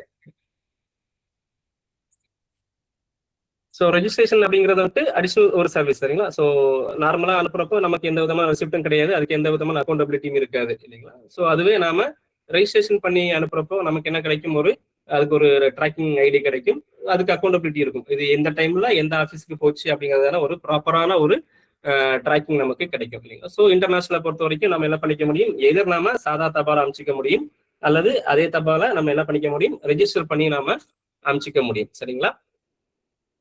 So எல்லா லெட்டர் போஸ்ட் ஐட்டமும், all letter post item for the air transmission can be sent as registered item. சரிங்களா? ஸோ எல்லாத்தையும் என்ன பண்ணிக்க முடியும், ரெஜிஸ்டர் பண்ணி நாம அமைச்சிக்க முடியும். சரிங்களா? ஸோ பல்க் பேக்குமே என்ன பண்ணிக்கலாம், ரெஜிஸ்டர் பண்ணிக்க முடியும். ஸோ பல்க் பேக்குங்கிற ஒரு கேட்டகரி நம்ம பார்த்து இல்லைங்களா ஏர்லியரா. ஸோ அந்த பல்க் பேக்கை கூட என்ன பண்ணிக்க முடியும், ரெஜிஸ்ட்ரேஷன் பண்ணி நம்ம அமைச்சிக்க முடியும். பட் அதுக்கு கண்டிஷன் என்ன அப்படின்னா, அந்த கண்ட்ரி வந்துட்டு அதுக்கு ஒத்துருந்துருக்கணும். சரிங்களா?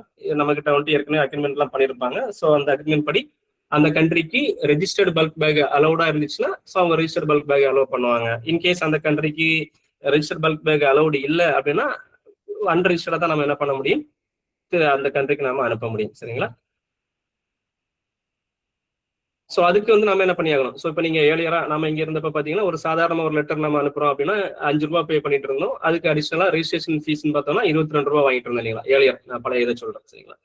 ஸோ அதே மாதிரி இங்க இருந்து வெளிநாட்டுக்கு ஒரு லெட்டர் நாம அனுப்புறோம் அப்படின்னா எதர் நாம அதுக்கான பேசிக் ஃபேரை பே பண்ணி சாதா தபால அனுப்பிச்சிக்கலாம், அல்லது எனக்கு இதுக்கு அக்கௌண்டபிலிட்டி வேணும், எனக்கு இதுக்கான ட்ராக்கிங் வேணும் அப்படின்னு சொன்னா ரெஜிஸ்ட்ரேஷன் பண்ணிக்கலாம். ஸோ ரெஜிஸ்ட்ரேஷனை பொறுத்த வரைக்கும் இங்க 150 ரூபாய். சரிங்களா?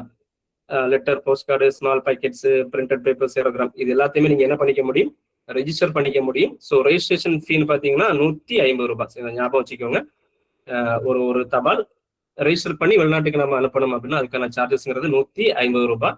ஆல்ரெடி இந்த எம்பேகையும் என்ன பண்ணலாம்னு சொன்னோம், ரெஜிஸ்டர் பண்ணி அனுப்பலாம்னு சொன்னோம். ஸோ எம்பேகை நீங்க ரெஜிஸ்டர் பண்றதா இருந்தீங்க அப்படின்னா அதுக்கான ரெஜிஸ்ட்ரேஷன் ஃபீஸ் 750 ரூபாய். சரிங்களா? ஸோ இந்த அமௌண்ட் கொஞ்சம் ஞாபகம் வச்சுக்கோங்க. நார்மலா ஒரு லெட்டர் இங்க இருந்து வெளிநாட்டுக்கு நம்ம ரெஜிஸ்டர் பண்ணி அனுப்பணும், ரெஜிஸ்ட்ரேஷன் சார்ஜ், அதாவது அதனுடைய பேசிக் டேரிஃப் தவிர்த்து அடிஷனலா என்ன பண்ணணும் 150 ரூபாங்கிறது அந்த நபர் பே பண்ற மாதிரி இருக்கும். அதுவே பல்க் பேக்ங்கிற ஒரு கேட்டகரி ஆல்ரெடி பார்த்தோம் இல்லைங்களா, நம்ம இந்த பிரிண்டட் பேப்பர்ஸ் எல்லாம் அனுப்புறதுக்காக. ஸோ அந்த மாதிரி அனுப்புறாங்க அப்படின்னா அதுக்கான ரெஜிஸ்ட்ரேஷன் ஃபீஸ் 750 ரூபாய். சரிங்களா? தென் நார்மலா நம்ம எழுதுவோம் இல்லைங்களா, முன்னாடி எழுதிட்டு இருந்தோம் இல்லைங்களா, ஒரு ரெஜிஸ்டர் லெட்டர் எழுதுனாங்க அனுப்புனாங்கன்னா நம்ம என்ன சொல்லுவோம், மேல எழுத சொல்லுவோம் ரெஜிஸ்டர் அல்லது ரெஜிஸ்டர் வித் ஏடி அப்படிங்கிற மாதிரி மேல எழுத சொல்லுவீங்களா, சேம் அதே தான். நீங்க இந்த ஃபாரின் ஆர்டிகிளுக்கும் நீங்க அனுப்புறப்ப என்ன சொல்றாங்க அப்படின்னா ரெஜிஸ்டர்ட் ஆர்டிகிளுக்கு மேல என்ன பண்ணணும், எய்தர் ரெஜிஸ்டர்ட் அல்லது ரெக்கமெண்டட் அப்படிங்கிற அந்த வார்த்தைகள் நீங்க எழுதிக்கணும். சரிங்களா? ஸோ ஸ்பெல்லிங் பாத்தீங்கன்னா RECOMMANDED ரெக்கமெண்டட் அப்படிங்கிற அந்த வார்த்தை யூஸ் பண்ணிருப்பாங்க. சரிங்களா? ஸோ மேல தெளிவா எழுதி இருக்கணும், ரெஜிஸ்ட்ரேஷன் அப்படிங்கிற அந்த வார்த்தைகள் கண்டிப்பா மேல எழுதி இருக்கணும். இங்கால தான் எழுதி இருக்கணும். சரிங்களா? பென்சிலாலேயோ அல்லது வந்துட்டு வேற எந்த இதையும் எழுதிருக்க கூடாது. ஸோ இங்கால தான் எழுதப்பட்டிருக்கணும். சரிங்களா? இனிஷியல்ஸ் அப்படின்னா ஷார்ட்டா எழுதியிருப்பாங்க. சரிங்களா? ஸோ எல்லாத்தையுமே விவரமா எழுதணும். ஸோ இங்க நிறைய இடங்கள் இனிஷியல்ஸ் அப்படிங்கிற வார்த்தை யூஸ் பண்ணிருப்பாங்க. தட் மீன்ஸ் நீங்க விரிவா எழுதணும், எதையுமே என்ன பண்ணக்கூடாது, ஷார்ட்டா எழுதக்கூடாது. சரிங்களா? தென் போதுமான அளவுக்கு என்னதுக்கு ஸ்டாம்ப் ஓட்டுறதுக்கு அல்லது ரெசிப்ட் எல்லாமே ஓட்டுறதுக்கு போதுமான அளவுக்கு அதுக்கு என்ன இருக்கணும், இட வசதிங்கிறதால விட்டுருக்கணும். சரி, இப்போ நம்ம ரெஜிஸ்ட்ரேஷன் பண்றோம்னா நம்ம அதுக்கான சார்ஜஸ், அதுக்கான அந்த ரெசிப்ட் நம்ம ஓட்டுவோம் இல்லைங்களா, ஸோ அதுக்கான இட வசதியில அது கண்டிப்பா என்ன பண்ணணும், இருக்கணும். சரிங்களா? ஸோ இதை வந்து கண்டிப்பா என்னதான் பண்ணணும், கவுண்டர்ல தான் ஹேண்ட் ஓவர் பண்ணணும். ரெஜிஸ்டர்னு போட்டு என்ன பண்ணிடக்கூடாது, இன்டர்நேஷனல் ஆர்டிகளை லெட்டர் பாக்ஸ்ல எதுவும் போஸ்ட் பண்ணிட கூடாது. கண்டிப்பா அது என்ன பண்ணணும், கவுண்டர்ல தான் கொடுக்கணும். ஸோ கொடுக்குறப்போ நம்ம என்ன பண்ணுவோம், ரெஜிஸ்டர் பண்ணி அவங்களுக்கு நம்ம என்ன கொடுப்போம், ரெஜிஸ்டர் ஒரு ரெசிப்ட் அவங்களுக்கு நம்ம திரும்ப கொடுப்போம். ஸோ அதுல வந்து அவங்களுக்கான இந்த ட்ராக்கிங் நம்பர் இருக்கும். சரிங்களா?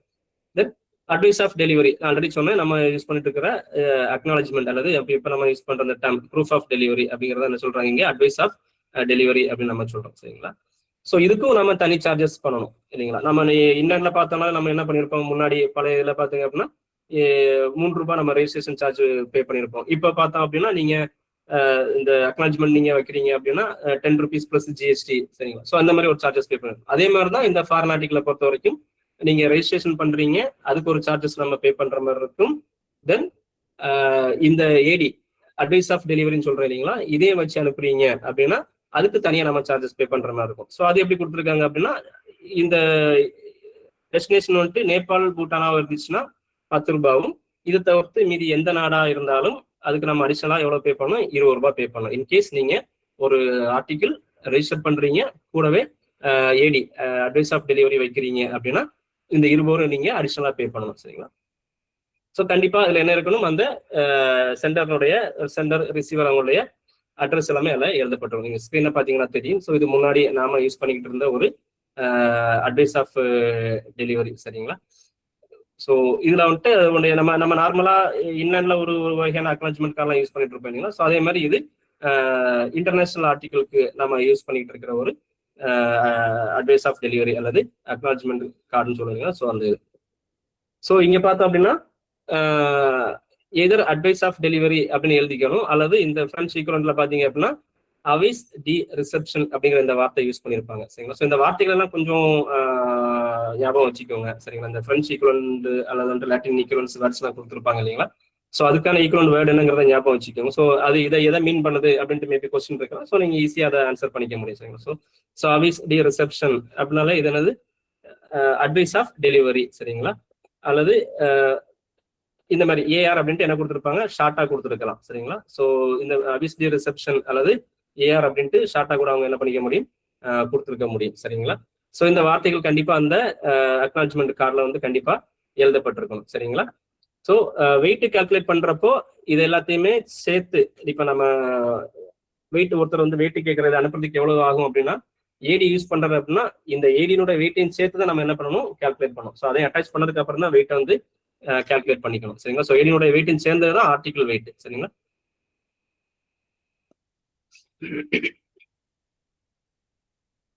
ஸோ தென் இன்டர்நேஷனல் ஆர்டிகிளை பொறுத்த வரைக்கும் ஃபர்ஸ்ட்ல இருந்தே ஒரு கண்டிஷன் தான் சொல்லிக்கிட்டே வந்துட்டு இருப்பேன். என்ன அப்படின்னா, எந்த இதுவா இருந்தாலும் அந்த நாட்டினுடைய இன்டர்னல் ரெகுலேஷனுக்கு உட்பட்டதான். சரிங்களா? ஸோ எப்படி அதை டெலிவர் பண்ணணும், எப்படி கையெழுத்து வாங்கணும், ஸோ இதெல்லாமே அவங்க நாட்டுல அவங்களுக்கான ரூலிங்ஸ் வச்சிருப்பாங்க. அதை பொறுத்து மாறுபடும். சரிங்களா? ஸோ இந்தியாவில் வந்துட்டு நான் வந்துட்டு என்ன பண்ணுவேன், ரெஜிஸ்டர் லெட்டர்னா கன்சர்ன் அட்ரஸி கிட்ட மட்டும் தான் கொடுத்து கையெழுத்து வாங்குவேன். ஆனா எனக்கு வெளிநாட்டுல இருந்து வந்த ஏடியில வந்துட்டு அந்த வேற யாரோ கையெழுத்து போட்டு அனுப்பிச்சிருக்காங்க அப்படின்னு நம்ம என்ன பண்ண முடியாது, கேள்வி எல்லாம் கேட்க முடியும். ஏன்னா அந்த நாட்டுல அவங்க என்ன வச்சிருந்திருக்கலாம், யார்கிட்ட வேணாலும் கொடுக்கலாம், அல்ல அந்த அட்ரஸ் இருக்கவங்க யார்கிட்ட வேணாலும் கொடுக்கலாம் அப்படிங்கிற மாதிரி கண்டிஷன் வச்சிருந்திருக்கலாம். சரிங்களா? ஸோ எல்லாமே சப்ஜெக்ட் டு த கண்டிஷன். அந்த நாட்டுல இன்டர்னல் ரெகுலேஷன் என்னவோ அதன்படிதான் அவங்க என்ன பண்ணிருப்பாங்க, டெலிவரி பண்ணிருப்பாங்க. சரிங்களா? தென் வெளிநாட்டுல இருந்து இந்தியாவுக்கு உள்ள வருது. சரிங்களா? அது வந்து ரெஜிஸ்டர் பண்ணப்பட்ட ஒரு தபால் இந்தியாவுக்குள்ள வருது. சரிங்களா? சோ இங்க வரப்போ நாம அதை என்ன பண்ணிப்போம், நமக்கான ரெகுலேஷன் என்னவோ அதன்படி நம்ம அதை என்ன பண்ணுவோம், டெலிவரி பண்ணுவோம். சரிங்களா? வெளிநாட்டுல இருந்து இந்தியாவுக்கு வரப்போ நமக்கான ரூல்ஸ் படி பண்ணுவோம்.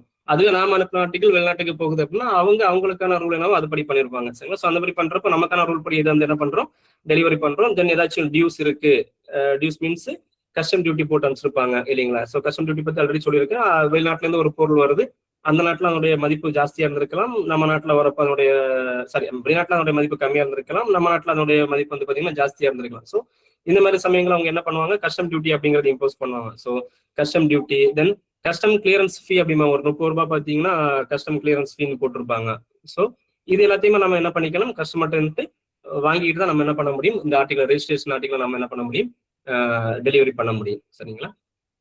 தென் பேமெண்ட் ஆஃப் இண்டம்னிட்டி. இண்டம்னிட்டிங்கிறது வேற ஒன்றும் கிடையாது, காம்பன்சேஷன். சரிங்களா? ஸோ ஒரு பொருள் அனுப்புறோம் அப்படின்னா அதனுடைய காம்பன்சேஷன் என்ன, ஃபாரின் ஆர்டிகளை பொறுத்த வரைக்கும் அதை பத்தி அதில் சொல்லியிருப்பாங்க. ஸோ என்ன சொல்றாங்க அப்படின்னா, லாஸ் ஆஃப் ரெஜிஸ்டர்ட் ஆர்டிகல். ஒரு ரெஜிஸ்டர்ட் ஆர்டிகல் அனுப்பிச்சிருக்காங்க, அந்த ஆர்டிகல் என்ன ஆயிடுச்சு, தொலைஞ்சு போயிடுச்சு. சரிங்களா? ஆர்டிகல் முழுமையா தொலைஞ்சு போயிடுச்சு, அந்த நபருக்கு போய் கிடைக்கல அப்படின்னா என்ன சொல்றாங்க, post office liable for the loss of registered article. So அந்த ஆர்டிகல் தொலைஞ்சு போயிடுச்சா நம்ம அவங்களுக்கு என்ன பண்ற மாதிரி இருக்கும், காம்பன்சேஷன் வந்து அவங்களுக்கு நாம பேமெண்ட் பண்ற மாதிரி இருக்கும். சரிங்களா? ஸோ காம்பன்சேஷன் எவ்வளவு கொடுக்குறாங்க அப்படின்னா, either value of the content, உள்ள இருந்த பொருளுடைய மதிப்பு, தட் மீன்ஸ் அந்த ஆர்டிகளுடைய மதிப்பு, அல்லது 30 SDR. ஸோ எஸ்டிஆர்ங்கிறது ஆல்ரெடி சொல்லியிருக்கேன், ஸ்பெஷல் டிராயிங் ரைட்ஸ் அப்படிமோ. சரிங்களா? ஸோ இன்னைக்கு தேதிக்கு பார்த்தா அப்படின்னா 1 SDR is equal to nearly 130 rupees, 130 ரூபாய். சரிங்களா? ஒரு SDRங்கிறது 130 ரூபாய் அப்படிங்கிற கணக்குல வரும். ஸோ இன் 30னா பாத்துக்கோங்க, ஒரு 300 சம்திங் வரும் இல்லைங்களா? ஸோ தொலைஞ்சு போயிடுச்சு அப்படின்னா அந்த எஸ்டிஆர்ங்கிறது ஸ்பெஷல் டிராயிங் ரைட்ஸ் சொல்லுவோம். ஸோ இது வந்துட்டு ஒரு காமனான ஒரு கரன்சி மாதிரி வச்சுக்கோங்க. ஸோ நம்ம இந்தியாவில் INR யூஸ் பண்றோம், யூஎஸ்ல USD யூஸ் பண்ணுவாங்க, அல்லது பவுண்ட் அப்படின்ட்டு ஒவ்வொரு கண்ட்ரி யூஸ் பண்ணுவோம். ஸோ ஒவ்வொரு கண்ட்ரியும் வித்தியாசமா வச்சிருக்கோம். ஸோ பட் இங்க நம்மளுடைய லெட்டர்ஸை பொறுத்த வரைக்கும் நம்ம எப்படி யூஸ் பண்றோம் அப்படின்னா, இது வந்துட்டு யூபியூனுடைய ஒரு ஸ்டாண்டர்ட். இது அவங்க எதை யூஸ் பண்றாங்க அப்படின்னா இந்த SDR. சரிங்களா? இந்த SDR வேல்யூ யார் இது பண்ணுவாங்க அப்படின்னா IMF அப்படிமோ, இன்டர்நேஷனல் மானிட்டரி ஃபண்ட் அப்படிமோ. ஸோ அவங்க தான் என்ன பண்ணுவாங்க, இந்த SDR வேல்யூ என்ன அப்படிங்கறத வந்துட்டு நிர்ணயம் செஞ்சுட்டு இருப்பாங்க. ஸோ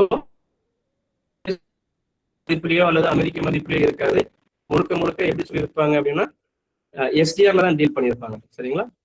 ஸோ ஒரு ஆர்டிகல், ரெஜிஸ்டர் ஆர்டிகல் தொலைஞ்சு போயிடுச்சு அப்படின்னா எதர் அதனுடைய ஆக்சுவல் மதிப்பு என்னவோ அந்த மதிப்பு, அல்லது 30 SDR which ever is less, குறைஞ்சது எதுவோ, தென் அதனுடைய போஸ்டேஜ். சரிங்களா? இது ரெண்டுமே சேர்த்து அந்த கஸ்டமருக்கு திரும்ப கொடுப்போம். ஸோ 30 SDR கிடைக்கும், இதுக்காக அவங்க செலுத்தின கட்டணம் போஸ்டேஜ் கட்டியிருப்பாங்க இல்லைங்களா, அந்த போஸ்டேஜ் அவங்களுக்கு என்ன கிடைக்கும், திரும்ப கிடைக்கும்.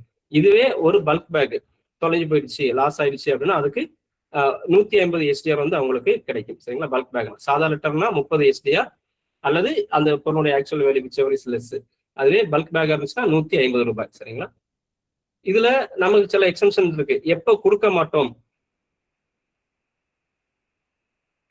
அப்படி பாத்தீங்கன்னா, ஃபோர்ஸ் மெஜூர்னா என்ன அப்படின்னா, பியாண்ட் நம்மளுடைய கண்ட்ரோல். சரிங்களா? சர்க்கம்ஸ்டன்சஸ் பியாண்ட் கண்ட்ரோல், நம்மளுடைய கட்டுப்பாட்டுக்கு அப்பாற்பட்டது. That means act of God அப்படின்னு சொல்லுவோம். ஆக்ட் ஆஃப் காட்னா இப்போ இயற்கை சீற்றங்கள் இருக்கு இல்லைங்களா?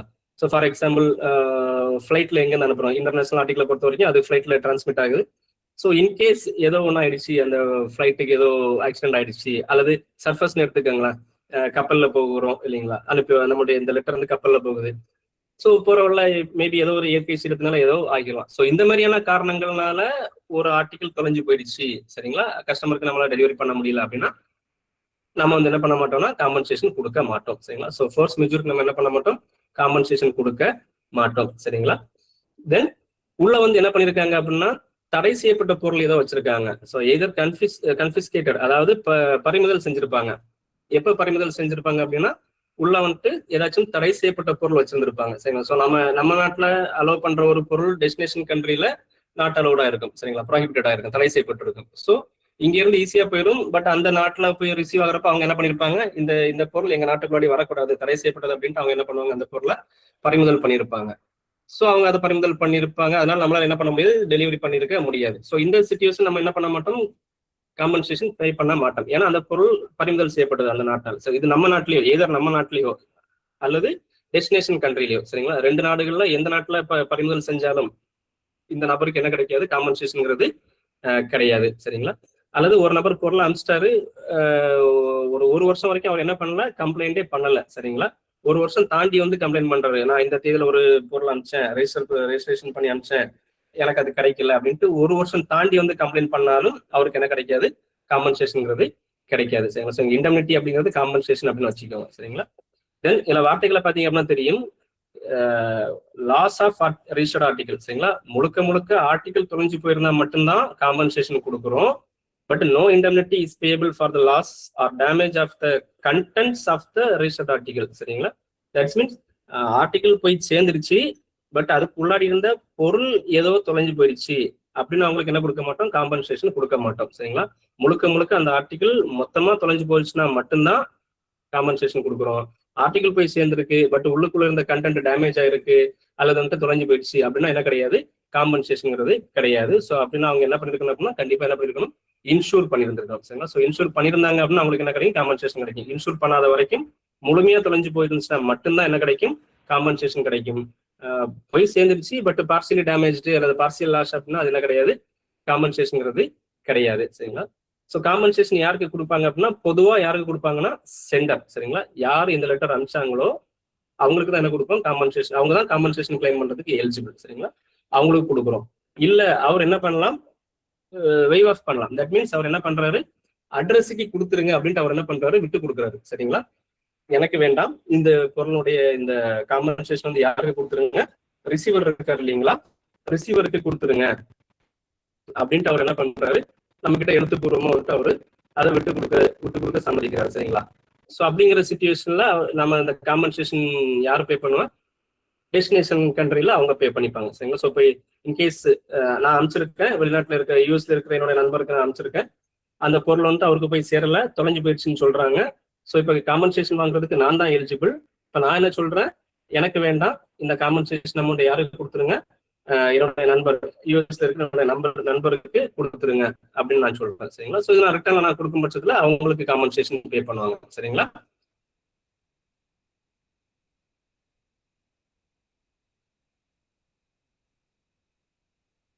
ஸோ இப்போ காம்பன்சேஷன் பாத்தீங்க அப்படின்னா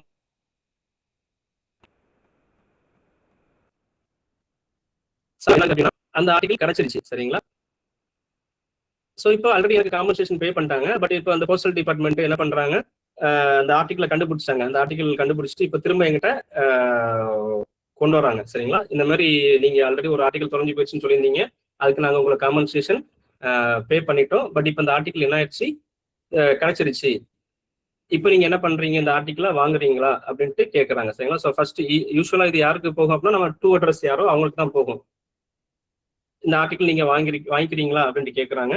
ஸோ வாங்கணும்னா கண்டிஷன் என்ன, நான் ஆல்ரெடி என்ன பண்ணிட்டேன், காம்பன்சேஷன் வாங்கிட்டேன். So repayment of the indemnity, indemnity means compensation. So நான் வாங்கின அந்த காம்பன்சேஷனை திரும்ப கொடுக்கும் பட்சத்தை இந்த பொருளை என்ன பண்ணுவாங்க, டெலிவரி பண்ணுவாங்க சரிங்களா. ஸோ அதுக்கு 3 மாசம் டைம் கொடுக்குறாங்க சரிங்களா. 3 மாசத்துக்குள்ளாடி நான் வாங்கின காம்பன்சேஷனை கொடுத்துக்கிட்டு என்னுடைய பொருளை நான் என்ன பண்ணிக்கலாம், வாங்கிக்கலாம் சரிங்களா. ஸோ இதை ஃபர்ஸ்ட் அட்ரஸ் கிட்ட கேட்குறாங்க. அவரு இல்லை வேண்டாம், எனக்கு காம்பன்சேஷன் எனக்கு வேண்டாம் அப்படிங்கிறாரு சரிங்களா, பொருள் வேண்டாம் அப்படிங்கிறாரு. அப்புறம் இதை அனுப்புறவர்கிட்ட கேட்குறோம், இந்த மாதிரி இந்த பொருளை திரும்ப வாங்கிக்கிறீங்களா, காம்பன்சேஷன் அமௌண்ட்டை பே பண்ணிட்டு இந்த பொருளை வேணா திரும்ப வாங்கிக்கோங்க அப்படின்னு சொல்றோம். ஸோ 2 பேருமே என்ன பண்றாங்க, மறக்கிறாங்க, எங்களுக்கு அந்த பொருள் இனிமே வேண்டாம் அப்படின்னு சொல்லிட்டாங்க. அப்படின்னா இந்த பொருளுங்கிறது யாருக்கு சொந்தமாகும் அப்படின்னா போஸ்ட் ஆஃபீஸுக்கு சொந்தமாகும் சரிங்களா. ஸோ ஏதர் காம்பன்சேஷன் நான் வாங்கிக்கலாம், இன்னொரு நபர் அல்லது ரிசீவர் வாங்கிக்கலாம். சப்சிக்வெண்டா திரும்ப கிடைக்கும் பட்சத்துல காம்பன்சேஷனை பேமெண்ட் பண்ணிக்கிட்டு அந்த பொருளை வந்து நம்ம என்ன பண்ணிக்கலாம், திரும்ப வாங்கிக்க முடியும் சரிங்களா. ஸோ அடுத்த service, additional value added service என்ன அப்படின்னா ரெஜிஸ்ட்ரேஷனை பொறுத்த வரைக்கும் முழுமையா அந்த பொருள் தொலைஞ்சு போனா மட்டும்தான் என்ன கிடைக்கும், காம்பன்சேஷன் கிடைக்கும். பார்சியல் லாஸ்கள் என்ன கிடைக்காது, காம்பன்சேஷன் கிடைக்காது. அப்படி பார்சியல் லாஸ்க்கோ அல்லது வந்துட்டு டேமேஜுக்கோ ஒரு நபர் காம்பன்சேஷன் கிடைக்கணும்னு நினைச்சிருந்தாரு அப்படின்னா அவர் என்ன பண்ணி தான் அனுப்பணும், இன்சூர் பண்ணி தான் அனுப்பணும். சரிங்களா? ஸோ அஸ் யூஷுவல் நம்மளோட இன்லாண்டுல வந்துட்டு நம்ம வந்துட்டு இன்சூர் பண்ணி அனுப்புறோம் இல்லையா, அதே மாதிரி வெளிநாட்டுக்கு அனுப்புற ஆர்டிக்கல் நம்ம என்ன பண்ண முடியும், இன்சூர் பண்ணி அமைச்சிக்க முடியும். பட் இங்க என்ன சொல்றாங்க அப்படின்னா, இந்த லெட்டர் போஸ்ட் அப்படிங்கிற கேட்டகரியில பார்த்தா அப்படின்னா லெட்டர்ஸை மட்டும் தான் என்ன பண்ண முடியும், இன்சூர் பண்ண முடியும். நீங்க வந்துட்டு ஏரோகிராமையோ அல்லது வந்துட்டு நியூஸ் பேப்பர் பிரிண்டட் பேப்பர்ஸையோ இதையோ என்ன பண்ண முடியாது, எம்பேகையோ என்ன பண்ண முடியாது, இன்சூர் பண்ண முடியாது. ஒன்லி லெட்டர்ஸை மட்டும் தான் என்ன பண்ண முடியும், இன்சூர் பண்ணிக்க முடியும். தட் மீன்ஸ் இந்த லெட்டர் போஸ்ட்ங்கிற கேட்டகரியில பார்சல்ஸ் ஸ்பீட் போஸ்ட்ங்கிற தனி கேட்டகரி, லெட்டர் போஸ்ட்ங்கிற கேட்டகரியில லெட்டர்ஸை மட்டும் தான் இன்சூர் பண்ண முடியும். ஏரோகிராமையோ அல்லது போஸ்ட் கார்டையோ அல்லது வந்து பிரிண்டட் நியூஸ் பேப்பரையோ என்ன பண்ண முடியாது, இன்சூர் பண்ண முடியாது. சரிங்களா? ஸோ இன்சூரன்ஸை பொறுத்த வரைக்குமே அதுதான், எல்லா கண்ட்ரியுமே என்ன பண்றது கிடையாது, இன்சூரன்ஸை அக்செப்ட் பண்றது கிடையாது. ஒரு சில கண்ட்ரிஸ் வந்து என்ன பண்றாங்க, சர்ஃபஸ்ல வரப்போ நாங்க என்ன பண்றோம், இன்சூர் பண்ணுவோம். பட் அதுவே ஏர்மெயின்ல வந்து என்ன பண்ண மாட்டோம், இன்சூரன்ஸ் அலோவ் பண்ண மாட்டோம் அப்படின்னு சொல்லலாம். ஸோ இது அந்த கண்ட்ரியினுடைய இன்டர்னல் ரெகுலேஷன்ஸ். சரிங்களா? அதை பொறுத்தது. ஸோ எல்லா கண்ட்ரியுமே இன்சூரன்ஸ் அக்செப்ட் பண்ணுவாங்களான்னு கேட்டாச்சுன்னா சில கண்ட்ரி அக்செப்ட் பண்ணிக்கிறாங்க, சில கண்ட்ரி அக்செப்ட் பண்றது இல்லை. சில கண்ட்ரி சர்ஃபஸ்ல வர ஆர்டிகளுக்கு இன்சூரன்ஸ் அக்செப்ட் பண்றாங்க, ஏர்மெயிலுக்கு இன்சூரன்ஸ் அக்செப்ட் பண்றது கிடையாது. இது நாட்டுக்கு நாடு மாறும். சரிங்களா? தென் உள்ள பொருட்கள் இருக்கு அப்படின்னாலே பை டிஃபால்ட் நம்ம என்ன பண்ற மாதிரி இருக்கும், இந்த கஸ்டம் டிக்ளரேஷன் அப்படிங்கிறது வந்து நம்ம வைக்கிற மாதிரி இருக்கும். சரிதானே? ஸோ எப்பப்போ நம்ம பொருளை வச்சு அனுப்புறோம், ஒரு இந்தியால இருந்து வெளிநாட்டுக்கு நம்ம அனுப்புறோம், பொருள் வச்சு அனுப்புறோம்னாலே கண்டிப்பா அக்கம்பேட் பை த கஸ்டம் டிக்ளரேஷன். சரிங்களா? ஸோ அதை வச்சு தான் நம்ம அனுப்ப முடியும். ஸோ இன்சூரன்ஸ் அனுப்புறோம், நம்ம இன்லாண்டுக்குள்ளாடி பார்த்தோம் அப்படின்னா இன்சூர் பண்றப்ப அது ஒரு வேல்யூ ஆடட் சர்வீஸ் இல்லைங்களா? ஸோ எப்படி ரெஜிஸ்ட்ரேஷனும் அக்னாலஜ்மெண்ட்டும் ஒரு வேல்யூ ஆடட் சர்வீஸோ அதே மாதிரி இந்த இன்சூரன்ஸ் அப்படிங்கிற ஒரு வேல்யூ ஆடட் சர்வீஸ். அதுக்கு தனியாக நம்ம என்ன பண்ணிப்போம், ஃபீ கலெக்ட் பண்ணிப்போம். ஸோ இங்க பார்த்தோம் அப்படின்னா 500 ரூபாய் அளவுக்கு இன்சூர் பண்றாங்க அப்படின்னா 210 ரூபாய் வாங்கிக்கிறோம். சரிங்களா? தென் அடுத்து ஒவ்வொரு 500 ரூபாய்க்கும் எவ்வளவு வாங்கிக்கணும், 10 ரூபாய் கூட நாம வாங்கிக்கணும். சரிங்களா? ஸோ ஃபர்ஸ்ட் 500 ரூபாய் வரைக்கும் 500 ரூபாய் வரைக்கும் 500 ரூபாய் வரைக்கும் 210 ரூபாய் இன்சூர் பண்றாங்க அப்படின்னா, ஸோ இன்கேஸ் 600 ரூபாய்க்கு இன்சூர் பண்றாங்க அப்படின்னா 210 + 10 220 ரூபாய் வந்துடும் இல்லைங்களா? அப் டு 1000 கிராம் வரைக்கும் 220 ரூபாய் வந்துருக்கும். 1000 ருபீஸ் வரைக்கும். ஸோ அந்த வேல்யூ பொறுத்து இது மாறும். 500 ரூபாய்க்கு 210 ரூபாய் இன்சூரன்ஸ் ஃபீ, அப்புறம் ஒவ்வொரு 500 ரூபாய்க்கும் அப் டு 500 ரூபாய்க்கும் 10 ரூபாவா அதிகரிச்சுட்டு வரும். சரிங்களா? ஸோ நீங்க பழைய மேனுவல் இது இப்போ பியூ கைடு புக் எடுத்து படிச்சீங்க அப்படின்னா அதில் 1000 ருபீஸ் தான் போட்டிருப்பாங்க, 10,000 ருபீஸ் போட்டிருப்பாங்க. பட் இப்போ வந்துட்டு அஸ் யூஸ்வல் நம்ம இன்லாண்ட்ல பண்ற மாதிரியே இன்டர்நேஷனல் ஆர்டிகல் நம்ம என்ன பண்ணிக்க முடியும், 1 lakh வரைக்கும் என்ன பண்ணிக்க முடியும், இன்சூர் பண்ணி அனுப்பிச்சிக்க முடியும். சரிங்களா? ஸோ வெளிநாட்டுக்கு அனுப்புற ஆர்டிகளுக்கு அதிகபட்சமா நம்ம 1 லட்சம் ரூபாய் வரைக்கும் இன்சூர் பண்ணி அனுப்பிச்சிக்க முடியும். சரிங்களா? தென் இது என்ன அப்படின்னா உள்ளுக்குள்ள இருக்கிற கண்டனுடைய வேல்யூவை தாண்டி என்ன பண்ணக்கூடாது, இன்சூர் பண்ணக்கூடாது. ஃபார் எக்ஸாம்பிள் உள்ளுக்குள்ள இருக்கிற பொருளுடைய மதிப்பு 500 ரூபாய் தான் இருக்கு அப்படின்னா நான் அதிகபட்சமா எவ்வளவுதான் இன்சூர் பண்ண முடியும், 500 ரூபாய்க்கு தான் இன்சூர் பண்ண முடியும். உள்ள 500 ரூபாய்க்கான பொருளை வச்சுக்கிட்டு அதை வந்து நான் என்ன பண்ண முடியாது, 1000 ரூபாய்க்கோ இல்ல 2000 ரூபாய்க்கு நான் என்ன பண்ண முடியாது, இன்சூர் பண்ண முடியாது. சரிங்களா? ஸோ உள்ள இருக்கிற பொருளுடைய மதிப்பு மேக்சிமம் உள்ள இருக்கிற பொருளுடைய மதிப்புக்கு தான் நான் பண்ண முடியும். Subject to the condition 1 lakh Ruby. சரிங்களா? அதிகபட்சமா என்னால 1 லட்சம் ரூபாய் வரைக்கும் என்ன பண்ணிக்க முடியும், இன்சூர் பண்ணிக்க முடியும். சரிங்களா? தென் இன்னொரு டைப் ஆஃப் இது சொல்றாங்க என்ன அப்படின்னா இந்தியாவுக்குள்ள மட்டும் இன்சூரன்ஸ். சரிங்களா? ஏன் அப்படின்னா நான் தான் முதல்ல சொன்னேன், எல்லா நாடுகளும் என்ன பண்றது கிடையாது, இன்சூரன்ஸ்ங்கிறத வந்து அக்செப்ட் பண்றது கிடையாது. ஸோ அந்த மாதிரியான நாடுகளுக்கு அனுப்புறப்போ எனக்கு இன்னொரு வாய்ப்பு இருக்கு. எப்படி, இந்தியாவுக்குள்ள மட்டும் நான் என்ன பண்றேன், அதை இன்சூர் பண்றேன். சரிங்களா? தட் மீன்ஸ் அந்த ஆர்டிகல் இப்ப நான் கன்னியாகுமரியில இருந்து அனுப்புறேன் அப்படின்னா அது சென்னை போய் சென்னையில இருந்து அடுத்த இடத்துக்கு போகணும் அப்படின்னா கன்னியாகுமரி டு சென்னை போற வரைக்கும் அதுக்கு என்ன கவர் ஆகும், இன்சூரன்ஸ்ங்கிறது அது கவர் ஆகும். சரிங்களா? தென் அந்த டெஸ்டினேஷன் கண்ட்ரிக்கு போறப்போ அங்க என்ன கவர் ஆகாது, இன்சூரன்ஸ்ங்கிறது கவர் ஆகாது. சரிங்களா? ஸோ ஏன்னா எல்லா கண்ட்ரியும் என்ன பண்றது கிடையாது, இன்சூரன்ஸை அக்செப்ட் பண்றது கிடையாது. ஸோ அந்த மாதிரியான சூழ்நிலை நான் எப்படி பண்ண முடியும், இந்தியாவுக்குள்ள இருக்கிற சரி அட்லீஸ்ட் இந்தியாவுக்குள்ள இருக்கிறப்ப தொலைஞ்சு போயிடுச்சு, இந்தியாவுக்குள்ள இருக்கிறப்பவே டேமேஜ் ஆயிடுச்சு அப்படிங்கிற பட்சத்துல நான் என்ன பண்ண முடியும், இன்சூர் பண்ண முடியும். சரிங்களா? இன்லாண்டுக்காக மட்டும் என்ன பண்ண முடியும், இன்சூரன்ஸ். ஸோ அந்த ஆர்டிகல் இந்தியாவுக்குள்ள இருக்கிற வரைக்கும் அதுக்கு இன்சூரன்ஸ்ங்கிறது அப்ளிகபிள் ஆகும். இதை தாண்டி வெளிநாட்டுக்கு போறப்ப அதுக்கு இன்சூரன்ஸ்ங்கிறது அப்ளிகபிள் ஆகாது. சரிங்களா? ஸோ இன்கேஸ் தொலைஞ்சு போயிடுச்சு அல்லது டேமேஜ் ஆயிடுச்சு அப்படின்னா எங்க வச்சு அது டேமேஜ் ஆச்சு அல்லது எங்க வச்சு அது தொலைஞ்சு போச்சு, இந்தியாவுக்குள்ள இருக்கிறப்ப தொலைஞ்சு போயிடுச்சுன்னா எனக்கு என்ன கிடைக்கும், இன்சூர்ட் அமௌண்ட் கிடைக்கும். அதுவே டெஸ்டினேஷன் கண்ட்ரி இன்சூரன்ஸ் அக்செப்ட் பண்ணல, அங்க வச்சு அது தொலைஞ்சு போயிடுச்சு அல்லது வந்துட்டு அங்க ஏதாச்சும் டேமேஜ் ஆயிடுச்சு அப்படின்னா எனக்கு என்ன கிடைக்காது, இன்சூரன்ஸுக்கான அந்த கிளைம்ங்கிறது எனக்கு கிடைக்காது. சரிங்களா? ஸோ இன்லேண்ட்ல நம்ம சில இடங்கள்ல கம்பல்சரியா இன்சூரன்ஸ் பண்ணணும் அப்படின்னு சொல்லியிருப்போம் இல்லைங்களா? கரன்சி நோட்டு அல்லது வந்து இந்த மாதிரியான விலை உயர்ந்த பொருட்கள், சரிங்களா, அல்லது செக்கு, இந்த ஸ்டோன்ஸ், இந்த வைரம், வைடூரியம், மரகதம் அப்படிங்கிற மாதிரியான இந்த ப்ரிசியஸ் ஸ்டோன்ஸ் அல்லது ஏதாச்சும் நகைகள், ஸோ இந்த மாதிரி கோல்டு அல்லது சில்வர் நகைகளை அனுப்புறோம் அப்படின்னா அது விலை மதிப்பு உள்ளது இல்லைங்களா? ஸோ இது வந்து கண்டிப்பா என்ன பண்ணி தான் ஆகணும், நான் இன்சூர் பண்ணி தான் ஆகணும். சரிங்களா? ஸோ அதே மாதிரி தான் இன்லேண்ட் நீங்க படிச்சிருப்பீங்க, சேம் அதே மாதிரி தான் இன்டர்நேஷனல் ஆர்டிகளுக்கும் இந்த மாதிரியான பொருட்கள் அனுப்புறப்போ கண்டிப்பா என்ன பண்ணி தான் அனுப்பி ஆகணும், இன்சூர் பண்ணி தான் அனுப்பிச்சாகணும். சரிங்களா? அது பேங்க் நோட்டா இருந்தாலும் சரி, எதுவாக இருந்தாலும் சரி, இந்த மாதிரி விலை உயர்ந்த ஆபரணங்கள் எதுவாக இருந்தாலும் கண்டிப்பா நம்ம இன்சூர் பண்ணி தான் அனுப்பிச்சாகணும். தென் வேல்யூ அஸ் யூஸ்வல். இப்போ நான் பேங்க் நோட் வச்சிருக்கேன், 5000 ரூபாய் வச்சிருக்கேன்னா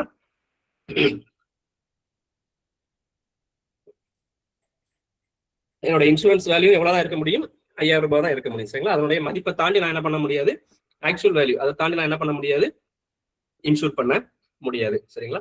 ஸோ இன்சூர் லெட்டர் நான் அனுப்புறேன் அப்படின்னா நீங்க இன்லேண்ட்ல பாத்துருப்பீங்க இல்லைங்களா?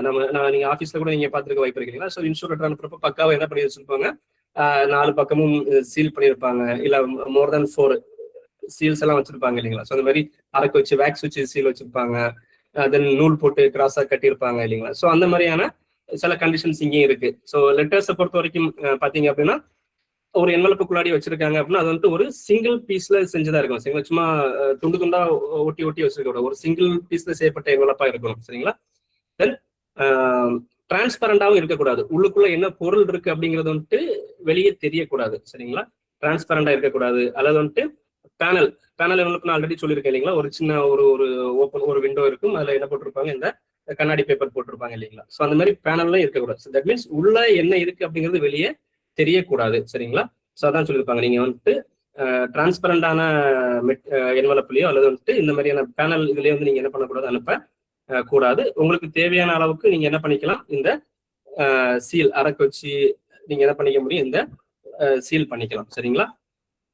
ஸோ இந்த இமேஜை பார்த்தீங்கன்னா தெரியும், என்ன பண்ணியிருக்காங்க அப்படின்னா எங்கெங்க அது ஓப்பன் ஆகிறதுக்கு வாய்ப்பு இருக்கோ எல்லா இடத்துல என்ன பண்ணியிருக்காங்க, அவங்களுக்கான ஒரு சீல் வச்சிருக்காங்க இல்லைங்களா? சீலை வச்சு இது பண்ணியிருப்பாங்க. ஸோ இது வந்துட்டு ரவுண்டா வச்சுக்கணும். இந்த சர்க்கிள் இருக்கு இல்லையா, இந்த சர்க்கிளுடைய டயமீட்டர் பார்த்தீங்கன்னா 4 mm இருக்கணும். சரிங்களா? ஸோ இந்த டயமீட்டர் 4 mm இருக்கிற அளவுக்கு இந்த சீல் இருக்கணும். சரிங்களா? தேவையான அளவுக்கான சீல் வந்து அவங்களுக்கு எவ்வளவு தேவையோ அந்த அளவுக்கு அவங்க வச்சுக்கலாம். சரிங்களா? தென் சீல் பண்றதுக்கு பாத்தீங்க அப்படின்னா இவங்க என்ன யூஸ் பண்ணிக்கலாம், வேக்ஸ் யூஸ் பண்ணிக்கலாம், மெழுகு யூஸ் பண்ணிக்கலாம், அல்லது லெட், அதாவது இந்த EM சொல்லுவோம் இல்லைங்களா, EM யூஸ் பண்ணிக்கலாம், அல்லது வேற ஏதாச்சும் எஃபெக்டிவ் மீன்ஸ். சரிங்களா? ஸோ ஏதோ ஒரு வகையில அவங்களால வந்துட்டு அதை செக்யூர் பண்ண முடியும் அப்படிங்கிற மாதிரி அவங்க என்ன பண்ணிக்கலாம், அதை சீலுங்கிறத யூஸ் பண்ணிக்கலாம். மெழுகோ அல்லது EMO அல்லது வேற ஏதாச்சும் யூஸ் பண்ணி அவங்க என்ன பண்ணிக்க முடியும், அந்த சீலுங்கிறத வந்துட்டு அவங்க மேக் பண்ணிக்க முடியும். சரிங்களா? தென் அது தேவையான அளவுக்கு இடம் விட்டுக்கணும். சரிங்களா? போஸ்டேஜ் ஓட்டுறதுக்கு, ஸ்டிக்கர்ஸ் ஓட்டுறதுக்கு தேவையான அளவுக்கு என்ன விட்டுக்கணும், இடம் விட்டுக்கணும். சரிங்களா? வேற எந்த labels other than those relating to either postal service or official services for to affix. சரிங்களா? அதுல வந்து தேவையில்லாம எதையும் ஒட்டக்கூடாது. இன்சூர் பண்ணி அனுப்புறப்ப வந்துட்டு ஒன்லி போஸ்டேஜோ அல்லது ஸ்டிக்கர் ஒட்டுறதுக்கு தான் இடம் விட்டுக்கணும். அதை தாண்டி வேற எதுவுமே அந்த இன்சூர் ஆர்டிகல் என்ன பண்ணக்கூடாது, ஒட்டக்கூடாது. ஸோ இது வந்துட்டு லெட்டருக்கு நான் சொன்னது. இதுவே வந்துட்டு ஒரு பாக்ஸ் டைப்ல அனுப்புறாங்க. சரிங்களா? ஒரு பாக்ஸ் டைப்ல வச்சு அனுப்புறப்ப வந்து கண்டிப்பா அவங்க என்ன பண்ணிக்கணும், ஸோ லெட்டர்ல அனுப்புறப்ப என்ன சொன்னா சிங்கிள் பீஸ்ல செய்யப்பட்ட ஒரு என்வலப்பா இருக்கணும். சரிங்களா? தேவையான அளவுக்கு சீல் வச்சுக்கலாம். அதுவே அது வந்துட்டு ஒரு பாக்ஸ் மாதிரி இருக்கு அப்படின்னா அது வந்துட்டு எதர் வுட்டு அல்லது மெட்டல் அல்லது பிளாஸ்டிக், இந்த மாதிரியான செஞ்சிருக்கணும். வுட்லயோ அல்லது பிளாஸ்டிக்காலேயோ அல்லது வந்துட்டு ஏதாச்சும் ஒரு இரும்பு அந்த மாதிரியான மெட்டல செய்யப்பட்ட ஒரு பாக்ஸா இருக்கலாம். ரொம்ப ஸ்ட்ராங்கா இருக்கணும். அதனுடைய திக்னஸ் பாத்தீங்க அப்படின்னா 8 குறைஞ்சபட்சம் 8 mm இருக்கணும். சரிங்களா? ஸோ ஒரு பாக்ஸ் இருக்கிறப்போ 8 mm அதனுடைய திக்னஸ் இருக்கணும். சரிங்களா? தென் மேலேயும் கீழேயும் டாப் அண்ட் பாட்டம்ல பாத்தீங்க அப்படின்னா ஒயிட் பேப்பர் யூஸ் பண்ணி சொல்லியிருக்காங்க. எதுக்கு அப்படின்னா இந்த அட்ரஸ் இதெல்லாமே எழுதுறதுக்கு. சரிங்களா? Address, from address, to address, மீதி டீடைல்ஸ், இன்ஸ்ட்ரக்ஷன்ஸ் இதெல்லாம் எழுதுறதுக்கு என்ன பண்ணிக்கணும், 2 பக்கமும் ஒரு ஒயிட் பேப்பர் வச்சு அதை எழுதிக்கணும், டாப்லயும் பாட்டம்லயும். சரிங்களா? தென் 4 பக்கமே அது என்ன பண்ணிருக்கணும், சீல் பண்ணப்பட்டிருக்கணும். பாக்ஸுங்கிறப்ப 4 பக்கமும் கண்டிப்பா சீல் பண்ணப்பட்டிருக்கணும். சரிங்களா? ஸோ கிராஸ் வைஸ் எப்படி பண்ணிருக்கணும், நம்ம சில இதில் பார்த்துருப்பீங்களா, நூல் போட்டு கட்டியிருப்பாங்க. இங்க என்ன சொல்றாங்க அப்படின்னா ஸ்ட்ரிங், ஸ்ட்ரிங்னா என்ன அப்படின்னா இந்த இரும்பு கம்பி மாதிரியான ஐட்டம் சரிங்களா. இதை வச்சு என்ன பண்ணிக்கணும், பக்காவா இது பண்ணி கடைசியா அந்த 4 பக்கமும் சுத்தி எண்டு, இந்த 2 எண்டு இருக்கிற இடத்துல வேக்ஸ் அல்லது வந்துட்டு வேற ஏதாச்சும் அந்த லெட் எல்லாம் பார்த்து இல்லைங்களா, அந்த மாதிரி அதை வச்சு என்ன பண்ணிக்கணும் அவங்க சீல் பண்ணிக்கணும் சரிங்களா. ஸோ இன்னர்ல எழுதுற மாதிரியே என்ன பண்ணிக்கணும், அந்த இன்சூர்டு வேல்யூ வந்து கண்டிப்பா எழுதப்பட்டிருக்கணும் சரிங்களா. Both in words and figures சரிங்களா. அது என்னாலும் எழுத்தாலையும் அந்த எவ்வளவு அமௌண்ட்டுக்கு இன்சூர் பண்ணியிருக்காங்க அப்படிங்கறது வந்து கண்டிப்பா எழுதியிருக்கணும். ஃப்ரம் அட்ரஸ் டு அட்ரஸ் இருக்கணும். எந்த விதமான கரெக்ஷன்ஸ் எதுவுமே அதில் இருக்க கூடாது சரிங்களா. ஸோ இன்கேஸ் வந்துட்டு தொலைஞ்சு போயிடுச்சு அப்படின்னா இங்க அவங்களுக்கு நம்ம என்ன கொடுக்குறோம், காம்பன்சேஷன்ங்கிறது கொடுக்குறோம் சரிங்களா. காம்பன்சேஷன்ங்கிறது தொலைஞ்சு போன அடுத்து வச்சுக்கலாமா? Sure sir, sure sir. Compensation பத்தி அப்ப இடத்துல பாத்துக்கலாம். ஆமா, 85 காம்பன்சேஷன் அடுத்த கிளாஸ்ல வச்சுக்கலாம். Okay okay okay okay sir, okay sir. Thank you சத்யு. தேங்க்யூ.